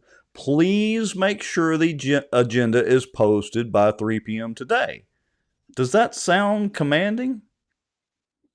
What do y'all folks think? Almost it sounds to me like he was saying or else. It's almost like he had a gun to Richard's head. Right. I mean, if it was going to be commanding, I'd have said get this damn agenda posted by 3 o'clock and don't be late. And, by the way... You better... Yeah. Better or else. Yeah, or else. That's it. So, here's the actual email. Again, not sure what this is about, but would appreciate you gathering the necessary info Mr. Marriott is requesting from the commission. Thanks for our meeting this morning. Please make sure agenda is posted by 3 p.m. today. That was sent Friday at around lunchtime, Friday, June the 14th. There it is in writing. I think that counts as a double or triple lie, Mr. Marriott, since you've got the clicker keeping score.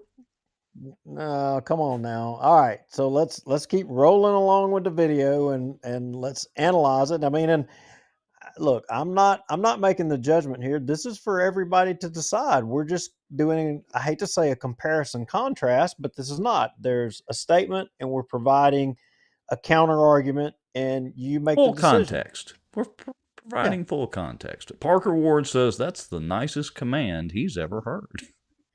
He's a nice general. All right, here we go. Commanding that I post your agenda at 3 p.m. that day. Wow. Later that day, Ms. Moorhart sent an email to the entire group objecting to the fact that your agenda was going to be used, and she sent a series of emails objecting to that. Shall we stop there for a second? I think. Let me see here, because as fate would have it, I believe that we have that one as well. Okay. So just let me know when you're ready. I think you can. I think I'm ready. All right. So let me hit the magic button there. Okay. So for those of you that can't necessarily see it because you're on a small screen, this was June the 14th, 2:40 p.m. from Sandra Moorhart. Says, I object to the removal of the old business items. Several of those items have pending requests for information from commissioners and questions on the wording to improve transparency and understanding for now and the future. We'll get to those words here in just a minute. She says, I formally request all old business items be placed back on the agenda under old business. Now, first place, let me point out something. These are live streamed on YouTube, and they stay on YouTube. And as far as I know, Google and YouTube have not gone out of business nor had any real hiccups since that last meeting. So any of these commissioners could always go back to the video and watch the video themselves for any particular questions that they may have about said meeting and the vote, right? Yeah, and from this email from Miss Moorhart, I'll take away a couple of things here. I mean, one, she's formally requesting that the old business items be placed back on the agenda under old business. Well, old business, if I'm correct in Robert's rules, is business that you haven't disposed of yet. You discussed and you didn't take an action on, you didn't vote in favor or against. Old business are items that it's unfinished, unresolved business. So to put these things in the classification of old business on the next agenda is to say that they're not settled. Well, they were settled. There was a quorum. The issues were resolved and voted on. Hold on, Mr. Lowry. It may have been unsettling to some, though. I'm sorry, because there is a question about heartburn. We're going to get to that, too, because they talked about heartburn. But I'm sure that vote was unsettling to some people. Words matter. Yeah, no doubt. But I can, I can see her, objecting to the removal of old business items, but it is the role of the chairman to ensure the proper application of Robert's rules and the order of business and all of that. And I'm sorry, the items that were already previously disposed of in a meeting were not old business items that needed to be resolved again. Whether it had been done in the past on another meeting or not, it was still not business that needed to be conducted again. I mean, he was correct in that. And, the fact that, Richard can say all day that it was the normal practice in business for her to just send it out there without, having any consideration from anyone else. And whether or not Preston had before or had not, had any input on the agenda one way or the other is irrelevant. He's the chair. If he so choose to this time or the next time, he's got that right. Absolutely. They voted for him. They all agreed on that. All right. Let's go back to the video.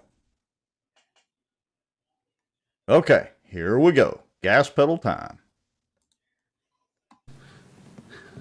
I left Friday evening with this quandary of what to do. I got to stop. I know we only got one sentence into it, folks, so I promise I'm about to hit play. I just want y'all to read that statement. He left Friday evening with a quandary of what to do. Oh, my goodness. They caught us trying to get term limits back on the discussion, re-voted on. Whatever am I to do? That was his real quandary, folks. There's no doubt about it, Richard Ray. You're lying through your teeth. All right, here we go. Do I follow your instructions, which I think are improper and totally inconsistent with all of the process that we have followed so far? Except the stuff that we just showed you, that whole stuff of how the process was actually followed, not how Richard Ray lied and said it was in the middle of his grandstanding there for his 15 minutes of fame. Okay. Or do I follow the process of what we have done so far? Which is to try to derail term limits over and over and over and over and over again, and you've been at the crux of all of it. Did I summarize that correctly, Mr. Lowry? You left out the part of he doesn't represent Preston or the commission, and he may or may not be an attorney for the city. Yeah. So exactly what his role is, I don't know. You left that part out, but anyway, go ahead. You're doing good. Does he kind of have an Biden moment? He doesn't remember what he is and what he's supposed to do? I don't know. I like Richard, but I'm just saying if he doesn't know, hell, how am I supposed to know? That's a good question. Here we go. Monday morning, I had full intention of just posting both agendas. Sorry, one sentence at a time, people, but I just got to stop that. That would have been interesting. Well, I mean, what were they going to do? Have a rump commission meeting? I mean, dueling commission meetings? But yeah, they'll split the meeting up. Half of y'all that can would have vote on been- this and half on this. That would have been awesome. Yeah. I mean, but here's my question. If he doesn't represent the commission and he doesn't represent Preston or whatever, who is he to make the decision of which agenda he recognizes or doesn't recognize? The chairman had a meeting with him and directed him or commanded him what to do. So Yes. who is he to decide otherwise? The Rusty Maddox has a good comment and is using my new word for the evening. The commission's role is to thwart term limits. Well, yes, half or more than half of the commission's role is to thwart term limits. And you hit the nail on the head, Rusty, right there. I mean, we could just end the show right now because that has been the goal all along. And we have covered that ad nauseum as well. Okay, ready for gas pedal? Yep. But I realized to even do that is inconsistent with what we have done. You sent emails to this entire group, even to Ms. Morehart, and you said that she would be able to address those issues today. If I posted your agenda with nothing in it, under Louisiana law, it would take a majority vote for those issues to be addressed. And you know that just as good as I do. And so you didn't intend for those people to be able to talk about those things. All right. Let's Okay, unpack that for yeah. a minute. So That- is that- he that- correct? Well, it just so happens that there is another email out there from Preston to, I think, all the rest of the folks on that body. And let me see here. If I can find the correct. Bear with us, folks. We're showing content on the fly.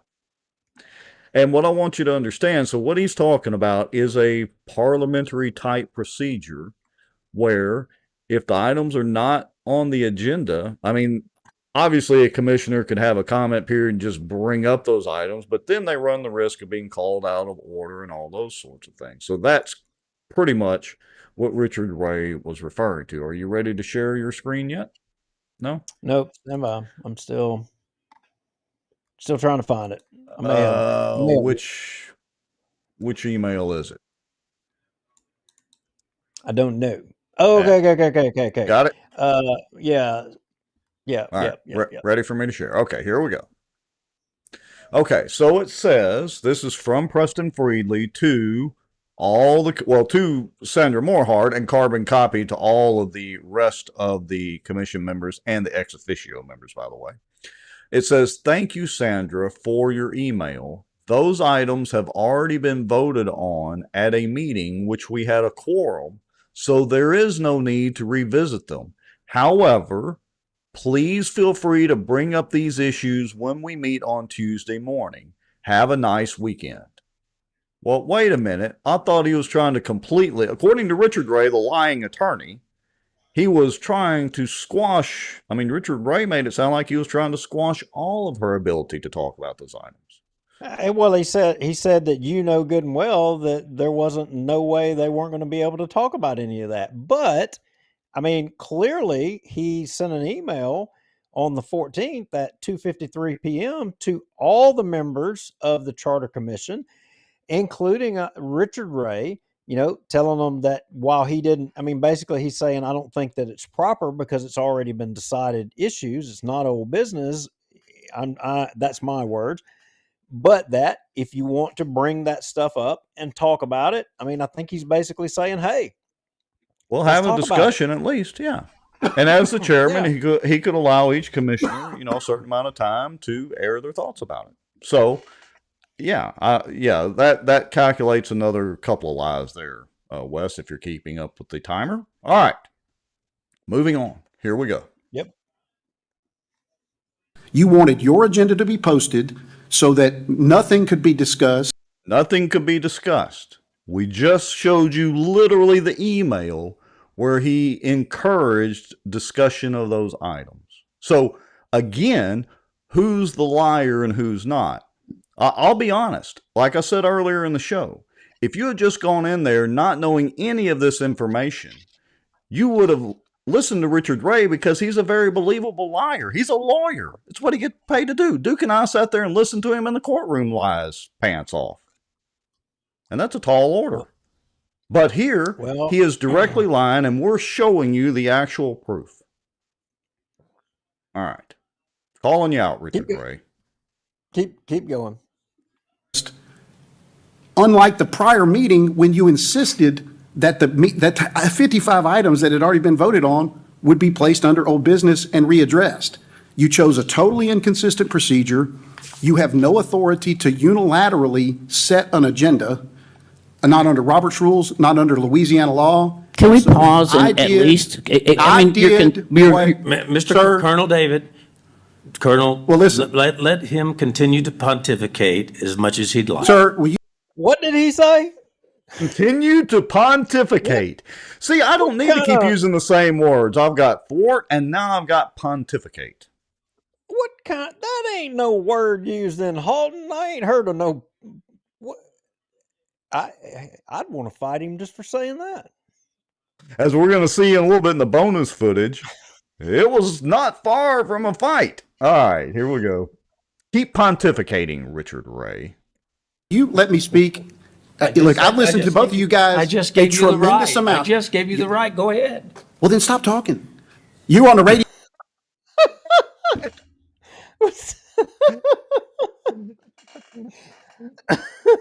That was so great. Hold on, we got to play that again. A tremendous amount. I just gave you the right. Go ahead. Well, then stop talking. You can just play that over and over. Stop talking. Stop talking. Wow. Just keep playing. Yeah, we ain't all even right. got to the good part, y'all. Yeah, we have not we even hadn't got close to the good part, y'all. Still, y'all, check your seatbelt, make sure it's fastened, because we ain't even got to the part that's just going to throw you out of your chair. The plane is departing again. You were on the radio this morning, and then you've already scheduled another radio interview in the morning. So let me give you a lot of show prep, okay? Thank you, Richard Ray. You gave us plenty of show prep. Thank you very much. Yeah. I Because the appreciate things your that guy. Do we owe him? I mean, he's not. Maybe being we should paid, pay him a but- commission. Wait a minute, See? we may be getting somewhere. Huh. Yeah, because Okay, he doesn't all right, get keep paid. going. He's not getting paid for anything else. Maybe we could offer him commission for show content. Yeah, I like the way he works. I got to tell you. Keep going. So Jessica Langley Maddox has called him a clown. He's also been called an ass over on the YouTube channel, and of course another Richard move. Here we go. say are untrue, sir. They are absolutely untrue, and I'm going to call you on it every single That's okay. time. I've got a list of your untruths so far. Go for it. Go for it. Are you finished? I'm not finished. Wait a minute. Go on. Is this a Rocky movie or what? Go for it. Oh, here we go. I did not realize you had actually taken a side. I don't take a side. I take the side of truth and the rule of law and the rule of these rules. Every rules and truth. Hold on. He doesn't take a side. He takes the side of truth and the rule of law and the rule of these rules. So, okay. If that is the case, I'm just wondering if I want to get Verizon phone records that are older than 19 months, can I get them, Rex? I don't know. Let's see. When was that case? A couple of months ago. So now they got to be bumping 20, 21 months, 22 months now. I mean, gosh, that just may be so difficult to do. It's not easy to do it, or exactly his words. He changed his words from what he said in court. You can go read the court transcripts, but you can go back and watch the city council meeting where he changed his wording and started couching or parsing his words carefully.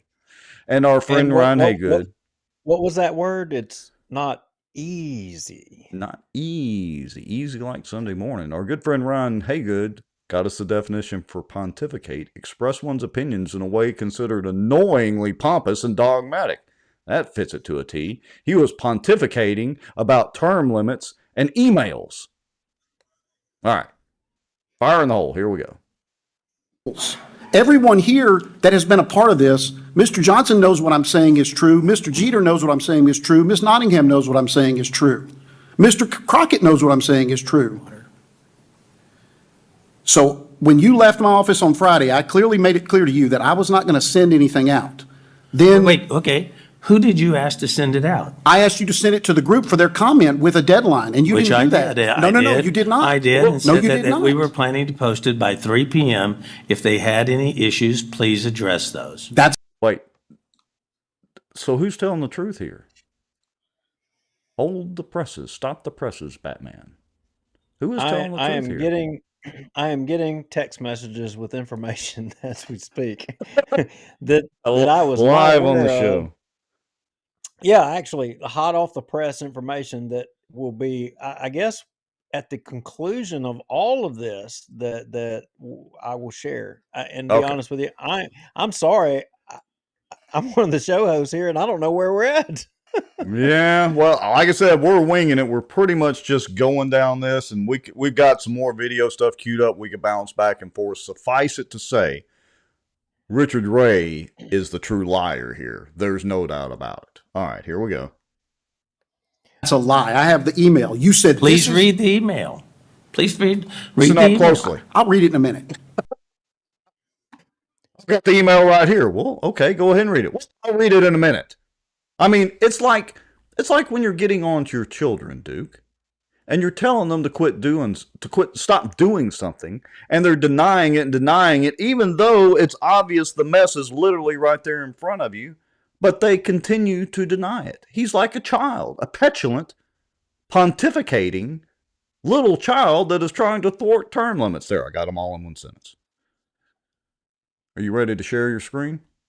Well, I am, but look, I gotta be fair here. I gotta play devil's advocate, and you know what? If people want to throw rocks at me, they can. But if we're talking about the email that Preston sent, and Weston, you might take one back here.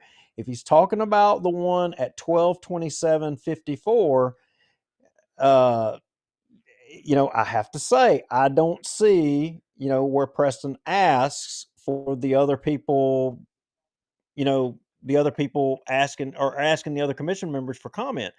I think I've got it on my screen here, but I think it would be appropriate to read this. If this is the one, I think this is the one that's in dispute.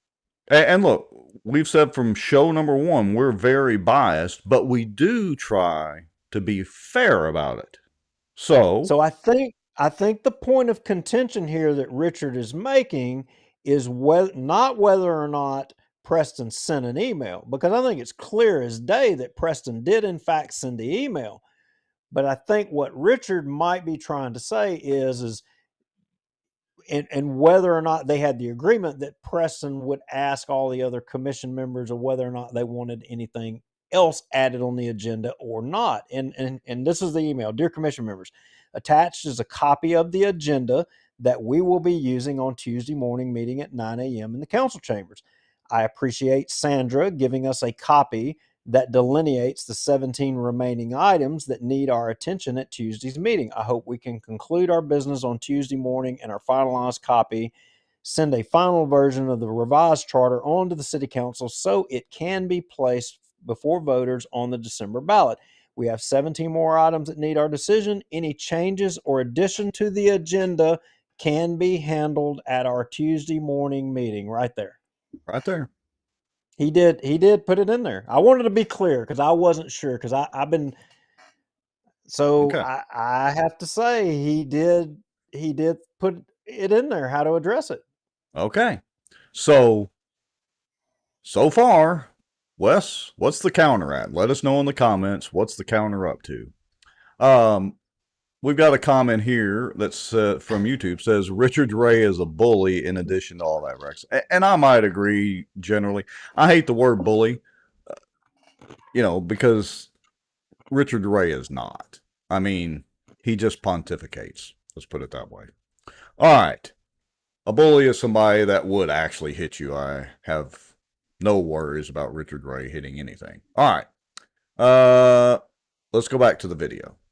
So, we did clear that up. We don't have to deduct a point from Richard Ray's side. He is still far in the lead in the lie counter. Make sure I'm correct there, scorekeeper Wes Marriott. Okay. Wes says number 25, Richard Ray. All right. Here we go. Let's keep going. But once again, you have an inability to acknowledge or speak the truth. So, Oh, gosh, and you're an attorney. Oh, my gosh. Okay.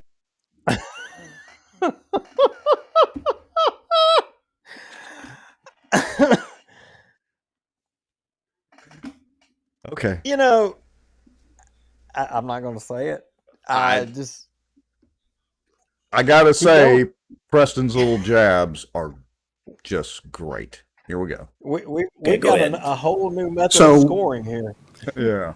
Monday morning, I posted the agenda and just the same way that I've done it for every other meeting, which was the agenda prepared by the secretary who has the authority to do it.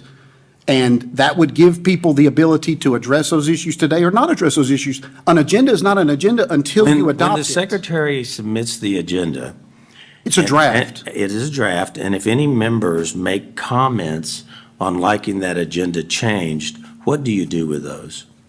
This is good. We've only had it one time, and that happened Friday. And what I did was I posted the agenda because the secretary was in conflict with the chairman. And the secretary is the person under Robert's rules that you adopted to prepare the agenda. So the chairman has no approval over the agenda. Not under the rules you adopted. That's correct. That's not okay. correct. Then you show me where it is. Get your book and you show me where the chairman gets to adopt the agenda unilaterally. All right. So words matter.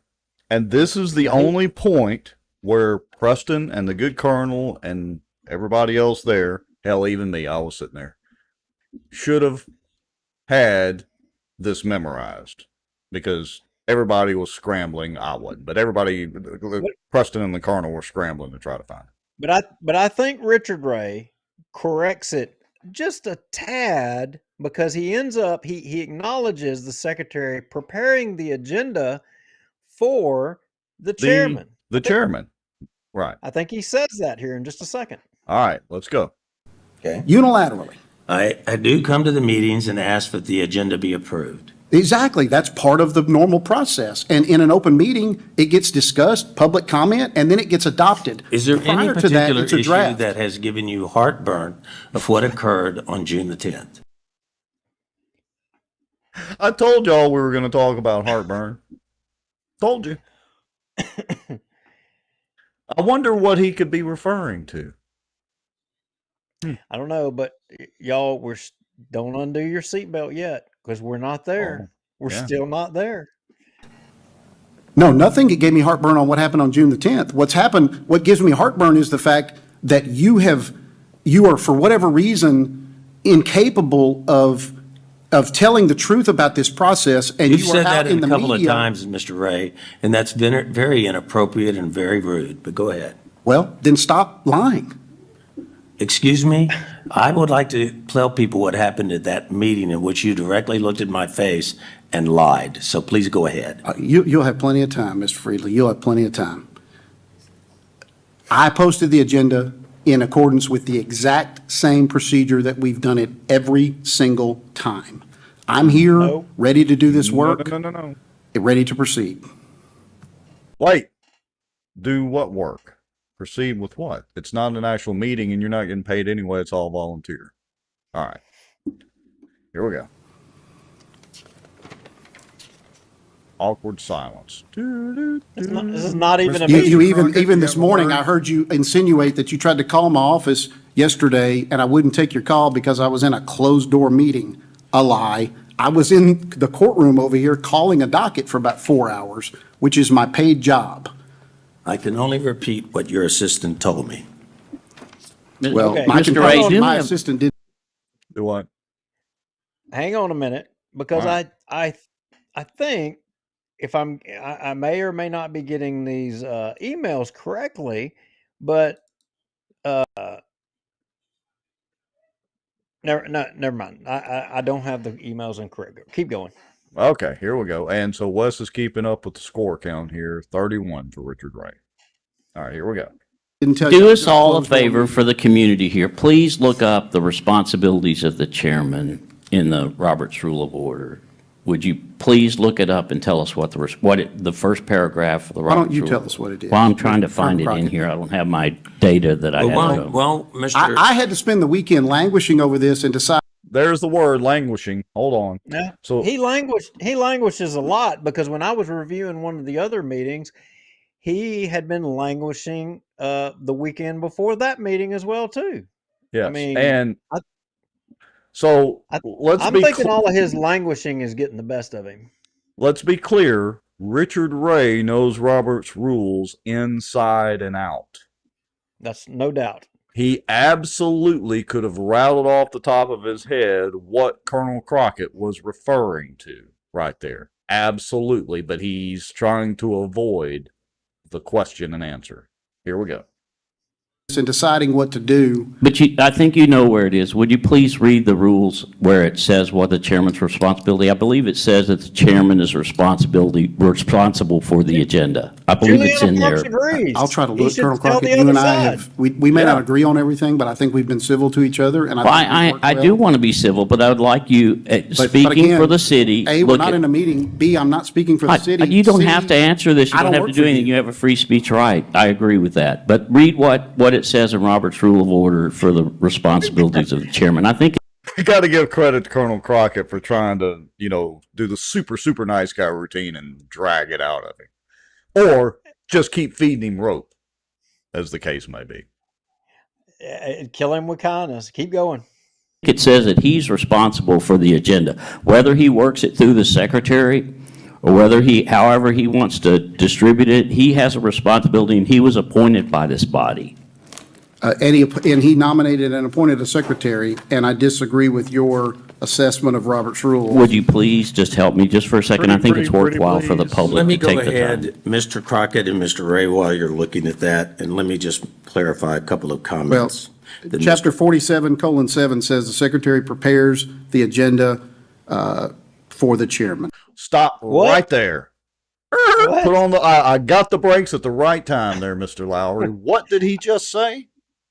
I think he said, if I'm reading that correctly, let me read it real slow for those in the back, prepares the agenda for the chairman.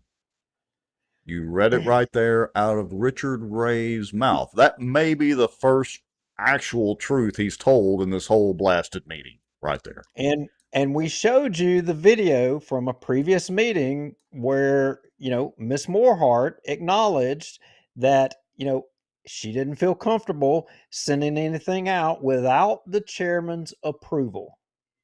Yes. And so, I mean, it was in video. Yeah. Anyway. There was zero doubt about it.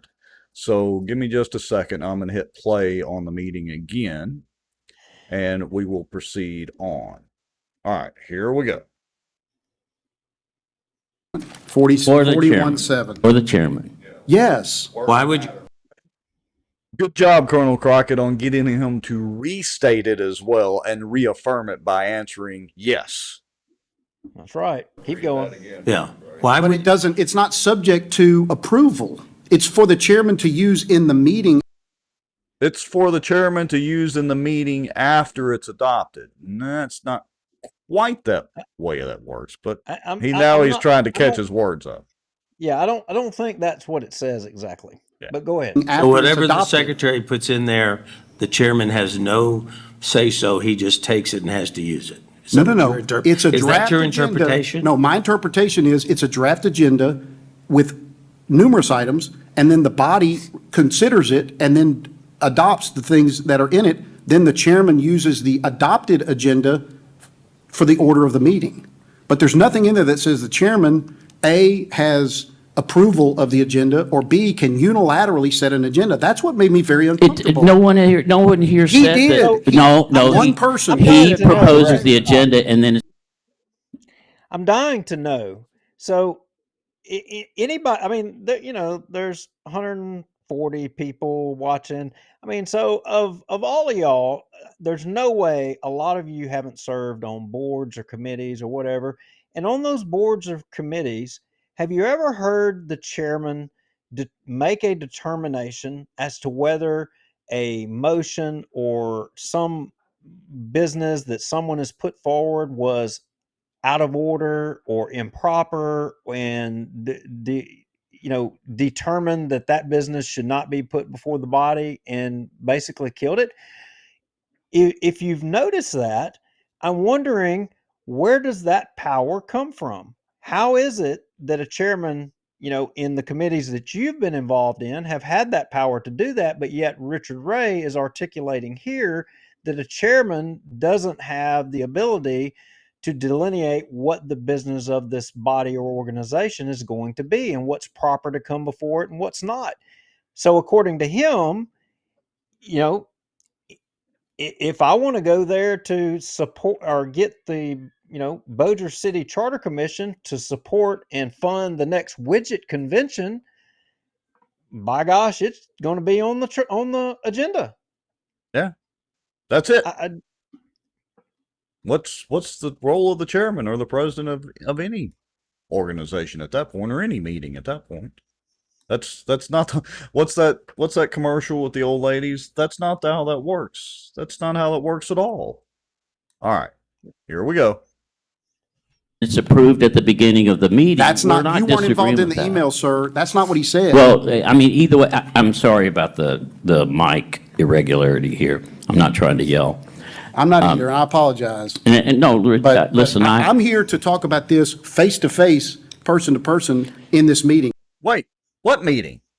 I am so blasted confused. Is this a meeting or not? Is he the city attorney or not? Is he the assistant city attorney? Does he get paid or not? Or does he just live on rainbows and pixie dust? I don't know. I'm confused. I don't know if I'm coming or going here, but they're not having a meeting. Now they're having a meeting. He's an attorney. He's not an attorney. He represents them. He doesn't represent them.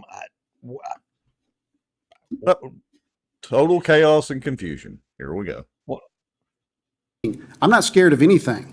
But I people think to go you're on media and say things is just wrong. But I believe what you just read, or however you got your quote, is that if the secretary does the administrative part of the chairman's role to No, that's not what I said. establish secretary the draft prepares of the agenda that's going to be approved by the body Yes. at the beginning of the meeting. Yes. It's the chairman's role to approve.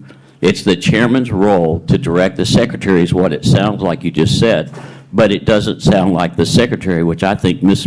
Moorhart absolutely stepped out of bounds. And I think the colonel is dead on the money. But I don't think it was just her sole decision to step out of bounds. Do you, Mr. Lowry? I mean, I can go get some tinfoil and put it on my hat. I don't either. In fact, I mean, why is it that all of a sudden this particular meeting, because we can't come back and rehash or, do the one single issue that, as Shane Cheatham put, the reason that this whole commission was put together for, which is term limits, they're all wound up tight because the one single issue, they didn't have a quorum there, or they didn't have a majority there to be able to stop getting term limits. So now what do? They just all don't show up. They don't show up at this one. Richard is up here throwing a temper tantrum and conceivably because pontificating because conceivably, I mean, I think that maybe it's not going the way he wanted it to go or the way that he was directed for it to go, possibly. I mean, there's conceivably that. I mean, he said he doesn't work for any of them, and I'm wondering, and his role is sketchy here at best, so I'm wondering actually who he does represent. It's very confusing. It's a fair question. And I just want to, yeah. Well, I just want to point out, and then I'll hit the gas pedal again because we still have a little bit more to go. We've stated many times over the course of the last several years since we started Bossier Watch, we have warned everybody about Richard Ray, among other people. And you just have to be careful. I'll be the first to say he is exceedingly polite to me when we see each other out in public or anything like that. But you got to watch him. He is a lawyer. Preston said it best. Here we go. Absolutely stepped out of bounds. She went behind the back of the chairman, and I think it's dishonorable to this group Well, then you've that been she did provided that. false information because she It- did the it same just thing sounds- she's done every single time. It sounds like that's what happened in this time, and when Mr. Mr. Cross. All right, so I'm going to stop right there. We just showed you the email chain, folks. The actual So if it- emails that Richard Ray is saying don't really exist in the way that they actually exist. And he just said, Colonel, that she stepped out of line, that Colonel provided false information, yet we showed a video where she acknowledged that I don't feel comfortable doing it without sending it to you first for you to check off on it or approve, whichever her words were. But basically, she didn't feel like doing it without having the chairman's approval first. I mean, True. So Richard, what part of what the Colonel, I mean, was untrue? I mean, That's because true. we showed the video. Yes. Both can't be right. That's correct. Parker Ward says, someone take the thesaurus away from Rex, please. I'll have you know I used to read dictionaries as a child for entertainment. Okay. Here we go. Gas pedal again. Pocket Go ahead. and Mr. Ray, if you would please feel free to look at the issue.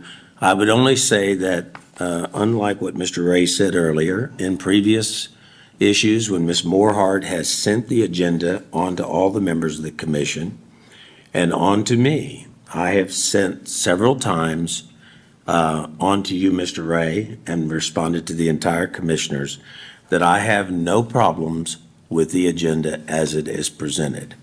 Now, I took the assumption that that meant that if I had the authority to change something or want something changed, that that could occur. Yes, ma'am.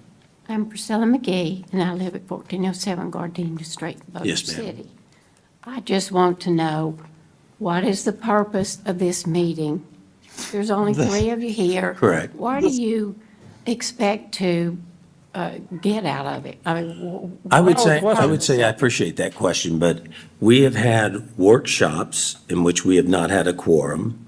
We have had open meetings for the general public in which we have not had a quorum, and we have received public input, and the commissioners have always had a right to express their view as we've tried to get through these 22 chapters of the charter. Right. So we cannot take any official business. We can only just discuss this amongst ourselves. I'd like to ask we've got a councilman here this morning. I'd like to ask a few questions and just get some opinion. Okay, here we Mr. go. Hammonds, I don't think that we're getting anything done here. We're yelling and arguing at each other, and this is embarrassing. Yeah, I mean, this is going out to the public, and we're not doing anything here, but just digging a deeper hole.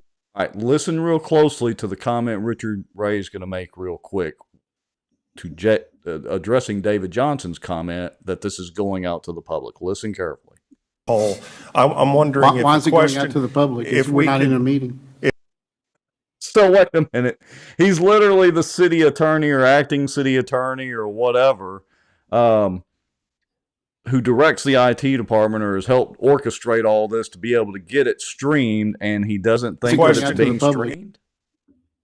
Why is it going out to the public? So would there have been a different show had it not, had he known it was going out to the public?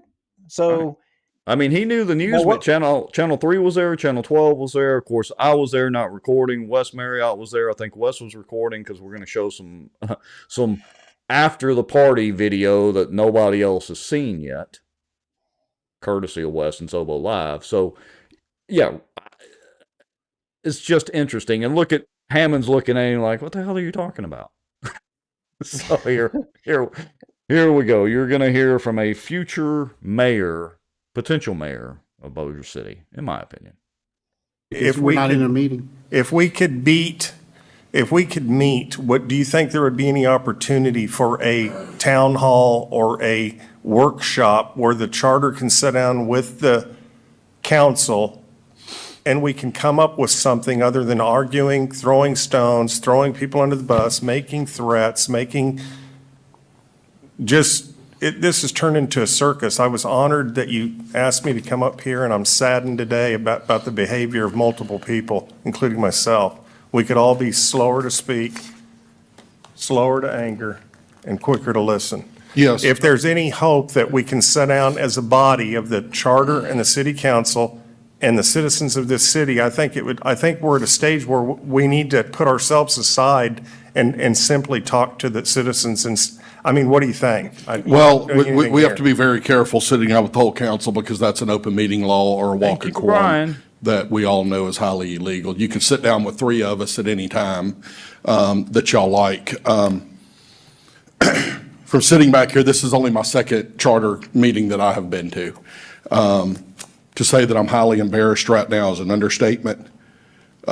This is not what the city council's convened the charter commission for. My personal opinion, what y'all need to do right now is y'all need to follow the rules. Y'all need to take roll. You do not have a quorum and you need to end the meeting. Y'all need to reconvene amongst yourselves as the charter and figure out how y'all are all going to come together and finish out this charter. We're on a deadline for this in July. The clock is ticking.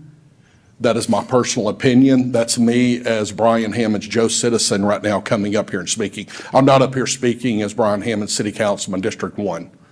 I'm up here as a citizen because in all end, I am a citizen. I'm a citizen of Bossier City. I'm a tax-paying citizen and I'm a voter. Yes, sir. And that is what I would suggest to y'all right now. I think it's a good suggestion. What y'all are doing right now, we're going to accomplish nothing. Everybody's tempers are high right now. Yes. Everybody's feelings are on their shoulders. And I think everybody we need to end this meeting, go have a cup of coffee, something, sit down and talk about it and reconvene and see what y'all can come up with. We do. When we come up. What say you, Mr. Lowry? I don't think it's going to make any difference. I mean, and as far as sitting down and all this, yeah, and working it out, there's only one way you're going to work it out. It's their way or no way. And when I say their way, it's no term limits. They can stay in there forever and they can continue to build more monuments, run up debt, force highways to be closed down, block businesses in with and do insurance deals. A curb thing in the middle of the road, and then scratch your head in front of the public for a show to say, well, how did this happen? How did this happen? And act like you're ignorant. And when you were the one that did it, I mean, come on, it's ludicrous. I mean, I said at the start of the show, we need more discourse. I mean, and when I say discourse, he's right, and it's embarrassing. The discourse should not be coming from a trained attorney, who supposedly is supposed to, hold to a certain, set of ethics and all of that. And I'm not, but this was not it. And this is not the kind of discourse that the public has. We debate issues, factual issues. Richard Ray put forward what he said was facts.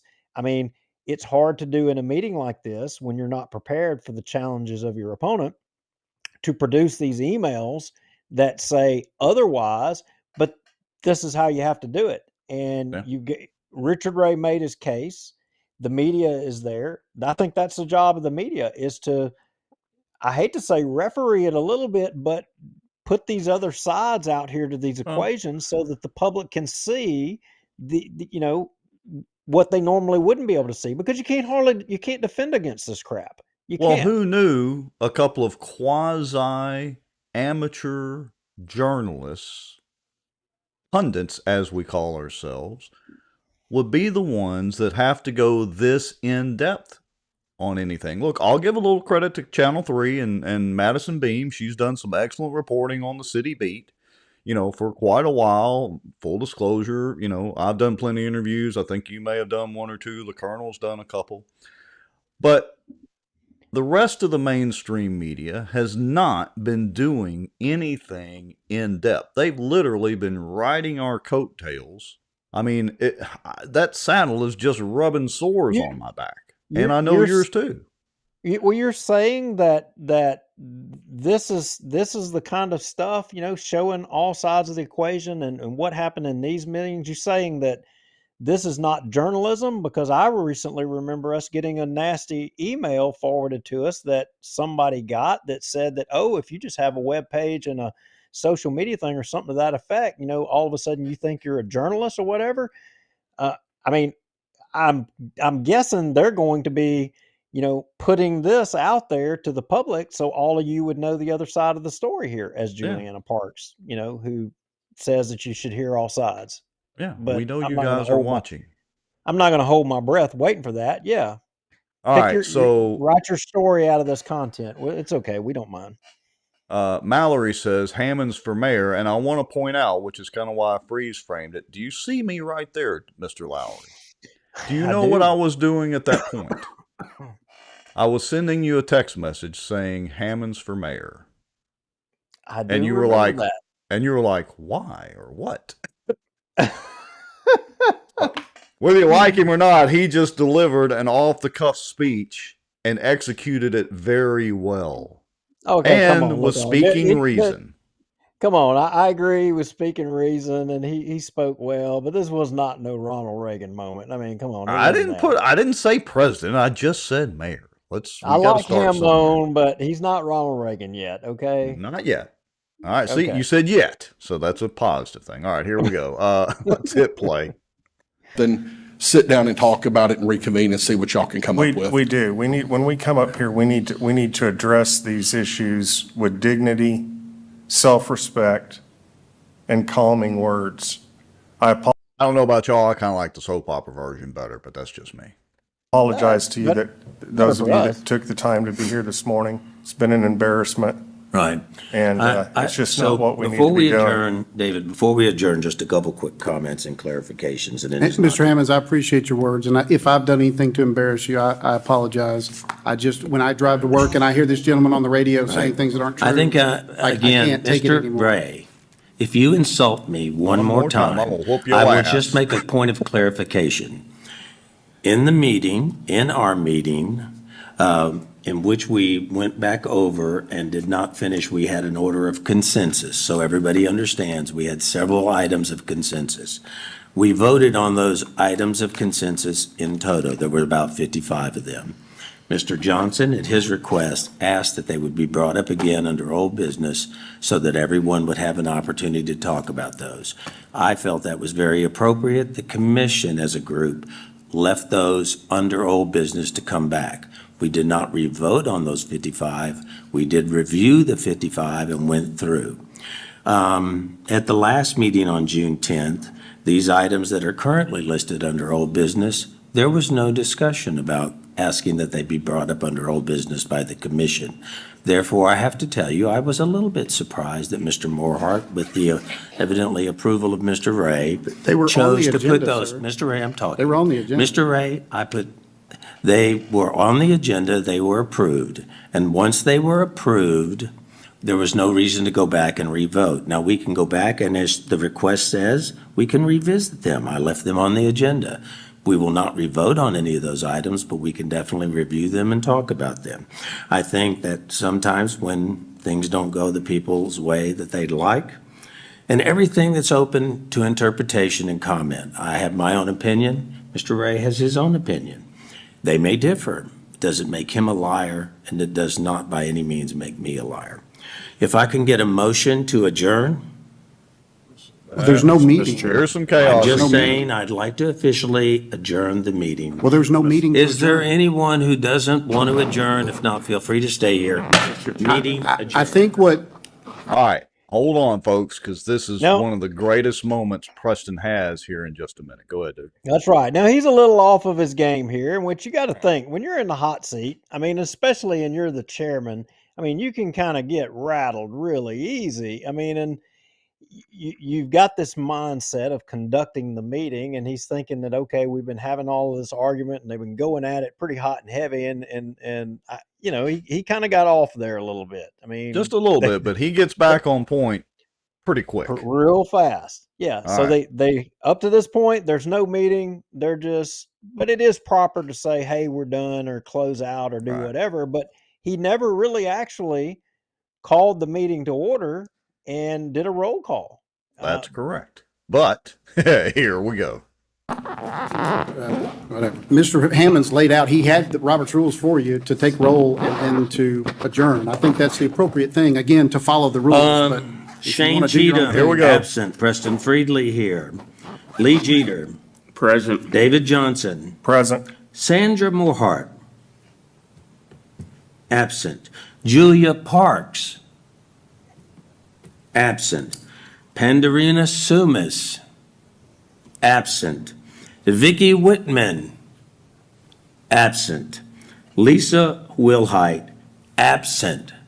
Ex officio members. Amanda Nottingham. Present. Present. Richard Ray. Are you present? Obviously, I'm present. Did y'all catch what he did right there? Does anybody notice the common threads between the members who were present and absent, giving a little leeway to Cheatham because he made it known beforehand he was not going to be at this meeting? Yep. Does anybody see the common thread between the members that were present and the members that were absent? Mysteriously, everybody got sick. I wonder if they made it to Vacation Bible School tonight. Was that tonight? Oh, that's right, because in the previous meeting, they couldn't have the meeting in the afternoon because the members, I think it was Miss Moorhart, Miss Park said that, oh, we've got Vacation Bible School at 6:00, so there's no way we can meet. We have to do it in the morning. So they specifically which is a valid, legitimate thing. Hey, Vacation Bible School or whatever, or Bible study is great. I wonder, since Juliana apparently wasn't feeling well, we've been told, I wonder if she made it. Maybe she didn't. Does anybody know? Paging Juliana, paging the little princess, the sick little princess. What does anybody know why they didn't come to this meeting? Or, maybe they were all at the doctor's office. Maybe they were. Maybe they were all. They were all. The train caught them, and they were all trying to get to the doctor's office, but they just couldn't make it. Maybe that was multiple trains at one time. It was Yes. multiple trains at one time. But here's the thing: the clock is ticking. They know that, and there's only 17 items left to resolve, and all of this stuff could be sent to the city council for amending the charter. So long as those 17 items aren't resolved, nothing gets sent to the city council to amend the charter, including the term limits thing. So remember earlier when I showed you the comment about we're here to represent the people? Apparently not. Apparently there's some other reason that they're representing, because there's a whole lot of amendments to the charter other than term limits, but they're not there. They're not there. How could that be? And look, we've got over 120 some odd, bumping 130 people, maybe more watching. Y'all want to stay tuned for a few more minutes because there is actually a little bit more to this, and then we'll do our summary of it. So hold on. We've got a couple of more minutes. Well, Parker Ward, we don't. Sometimes This is the go ahead. Parker Ward made a comment here, and Parker Ward is correct. Parker, what I would tell you is that I have heard that I think possibly that there are some, it might be even a criminal violation. If there was an organized effort to not attend the meeting to prevent the business. I don't know about that, but there was something sent to us regarding that. You might look it up. Yeah, very interesting point there, Mr. Parker Ward. All right, a little foreshadowing going on. All right, so a couple more minutes of this. Don't leave yet. Things are not so obvious. Just like what you do, If Mr. there Freely. is there This is any the first other time you've asked comments? for. Now do we have, and should we adjourn? Mr. Jeter, your pleasure. Mr. Chairman, the comments I was going to make prior was that we do a roll call off since we establish the fact that we do not have have a quorum. And once we do not have a quorum, then we cancel the meeting or set another date for our next meeting. Right. We are scheduled to have another meeting Thursday night at 6 p.m. in the Civic Center. The mayor has made it appropriate for cameras. Now, I'm going to stop right there for a second because what y'all can't see, you see where Mr. Marriott was sitting right here. All right, I was sitting, and you could see it from the other angles right behind him, so I was watching Richard Ray. Richard Ray literally had a shocked look on his face when Preston made the statement about the mayor having the Civic Center available and the cameras in the IT department. But he can't claim ignorance on that either, because in that email chain there was mention of that meeting that's set for Thursday at the Civic Center that the mayor was helping prepare for. But he had a visibly shocked look on his face when Preston made that statement. All right, here we go. And the IT department to carry that, so it'll be broadcast live. I would hope that those members that are not here tonight will not find it inconvenient to be there on Thursday so we can have a quorum. If we do not, I will tell you that at that point, the Charter Commission will have to look at the point that we have done all we can do, and we'll probably have to pass on what we've done so far back onto the mayor and the city council. This meeting is not adjourned or adjourned according to our attorney, or not our attorney, Mr. Ray.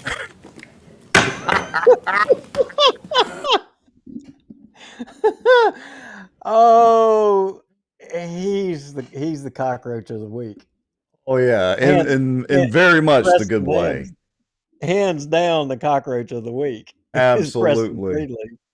So hold on, I want to play that one again just because it's great. Here we go, one more time, and we're coming up to the bonus footage in just about a minute or which so. is Hold still, on, y'all haven't seen the best part. The best part of everything tonight. Y'all haven't even seen it yet. We're saving the best for last. Hold on, here we go, one more time. And we'll probably have to pass on what we've done so far back onto the mayor and the city council. This meeting is not adjourned or adjourned according to our attorney, or not our attorney, Mr. Ray. That is going to be a Facebook reel, a YouTube short. It's going on TikTok. All right. So that pretty much concluded that part of the meeting. But there was, but wait, there's more. We had a meeting after the meeting? Yes. And I was sitting there and I went to grab my phone because I thought the marshals had to walk over there. I did think that they might go to blows. And fortunately, Wes Marriott. Who might go to blows? Richard Ray and Preston. They were not done. Smoley. This is the meeting after the meeting. And fortunately, Wes Marriott caught it and provided us with the clip of it. Are you ready, Mr. Lowry? And are you ready, folks? I'm ready to see Rocky number whatever. Let's go. Yeah. Here we go. The cordial fellow, according to Wes Marriott.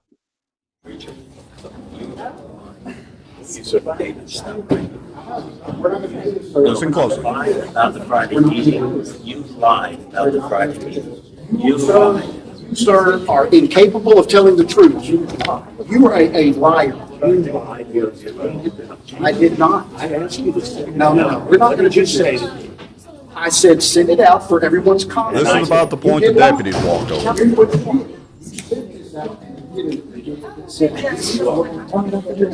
Okay. Attached is a copy of the agenda. Oh yeah, when you get faced with the truth, you run. Run away, coward.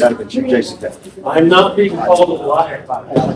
Well, you guys aren't clear. When you lie, you get called a liar. Well, one more time. One more time. About the Friday meeting. You lied about the Friday meeting. You lied. You, sir, are incapable of telling the truth. You are a liar. I did not. I asked you to say it. No. We're not going to just say it. I said send it out for everyone's comment. And I did. You did not.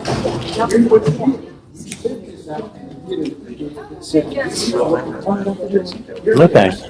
Attached is a copy of the agenda. Oh yeah, when you get faced with the truth, you run. Run away, coward. I'm not being called a liar. Well, you guys aren't great. When you lie, you get called a liar. Okay. Now, Does that mean that we Now- get to run around calling Richard Ray a liar more than we do?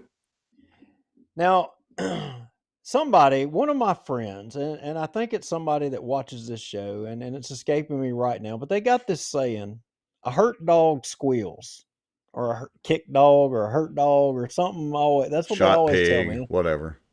Well, it was one of those James Q. Welborn quotes, is what I think. And anyway, I think they're right, and it just sure seemed like there were a lot of name calling and accusations, and it seems to me that we have to devolve. I mean, and this is in debate. When you get to where you're taking personal shots and calling names and all that, you've lost. You're deflecting. You're You throwing out red herrings.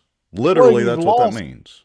You've lost already the debate, and look, by any standard, I don't think you can say that Preston was being rude, derogatory, or negative. I mean, I got to say, Richard was the one that was being uh, rude and boisterous. He was the only one calling people names, and it wasn't right, in my opinion.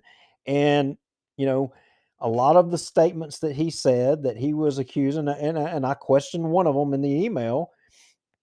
I mean, we showed video that contradicted a lot of the things that he said, and Well, I don't know how he gets around that, but because nobody everybody. calls him out. But there's no repercussions. I mean, even us calling him out, and pointing where he lied on the show, it's not going to do anything to affect his job and his salary that he might have or doesn't have, or whatever the situation is. I mean, somebody would have to sue him. Somebody would have to report them to the AG's office or the ethics board, and we would have to just see if that actually went anywhere. Honestly, I don't think it would. I think they think they're untouchable, but I want you folks to remember, and we've still got over 120 people watching, and we're just thrilled to have that many people watching for this. But just remember this, we called it. We said they were not going down that quietly.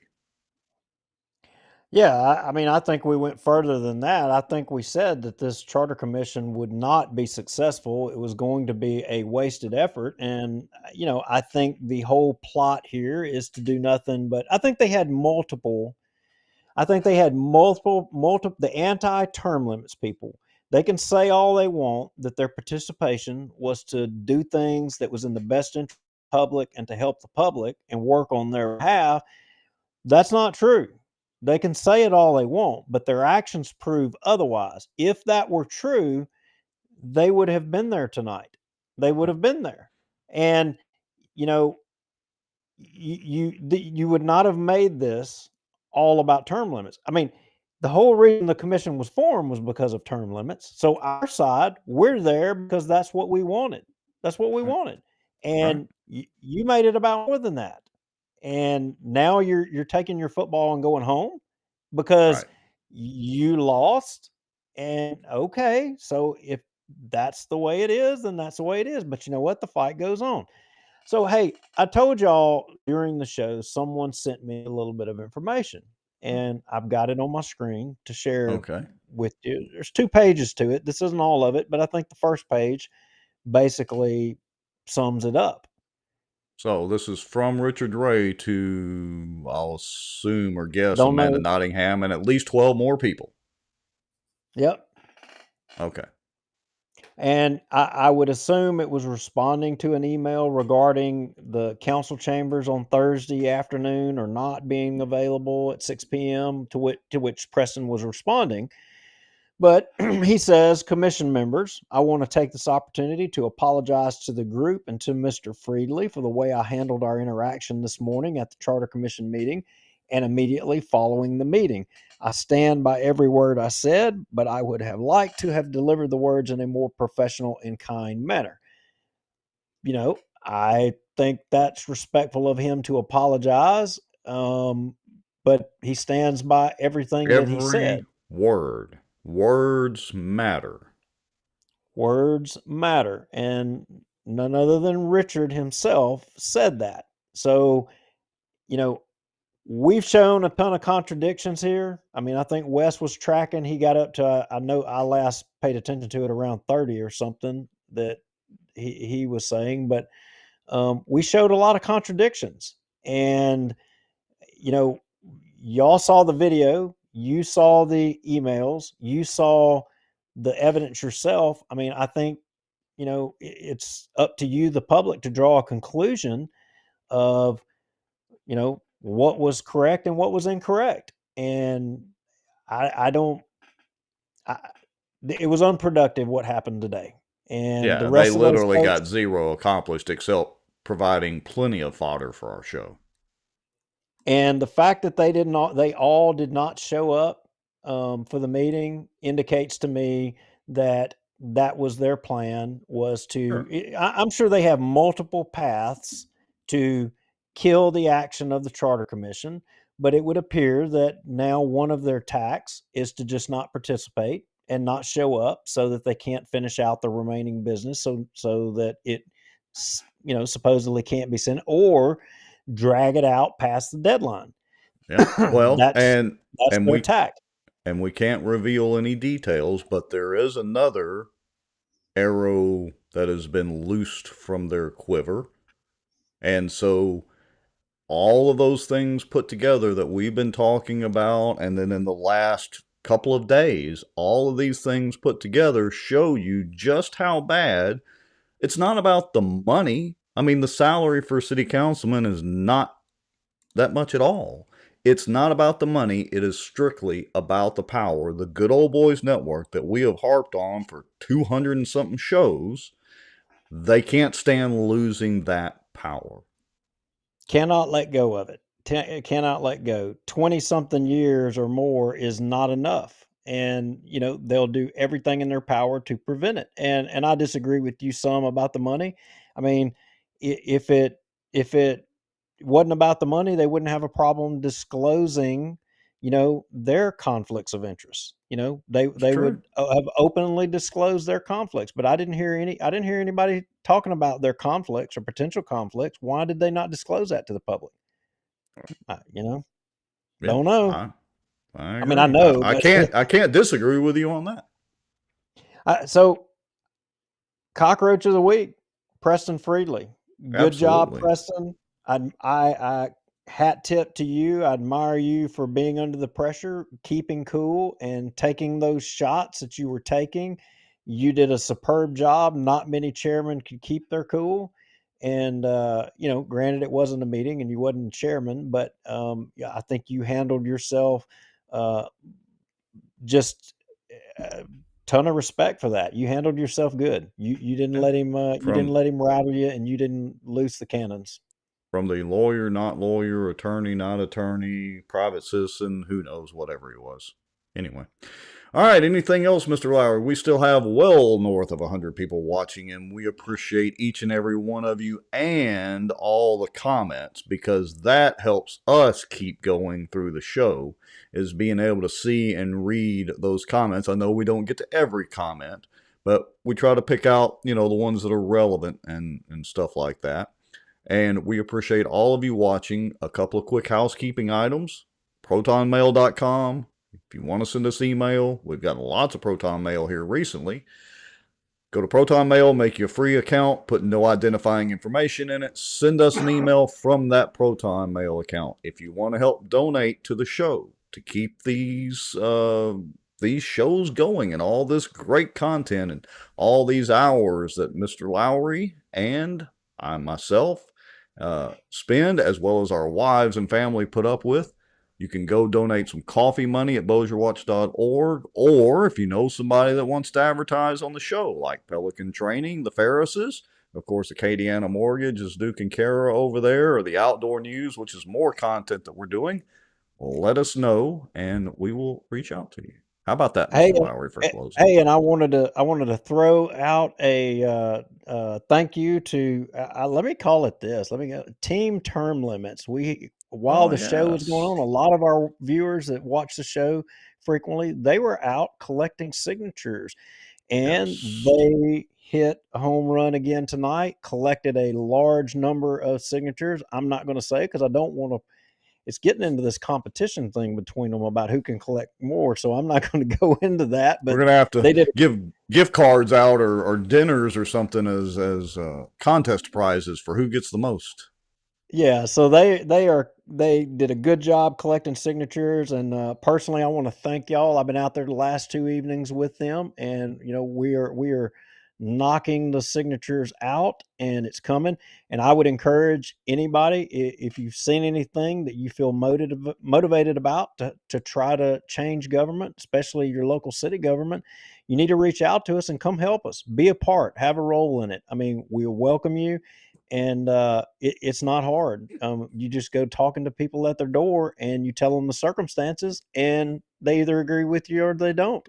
And I would say probably 98% of the people, they agree with you. And it's not a hard ask. You just got to go talk to them. So Like come you help said, us. like you said the last show, they'll literally snatch the clipboard out of your hands to hurry up and sign it. You In many dadgum right they cases. do. All right.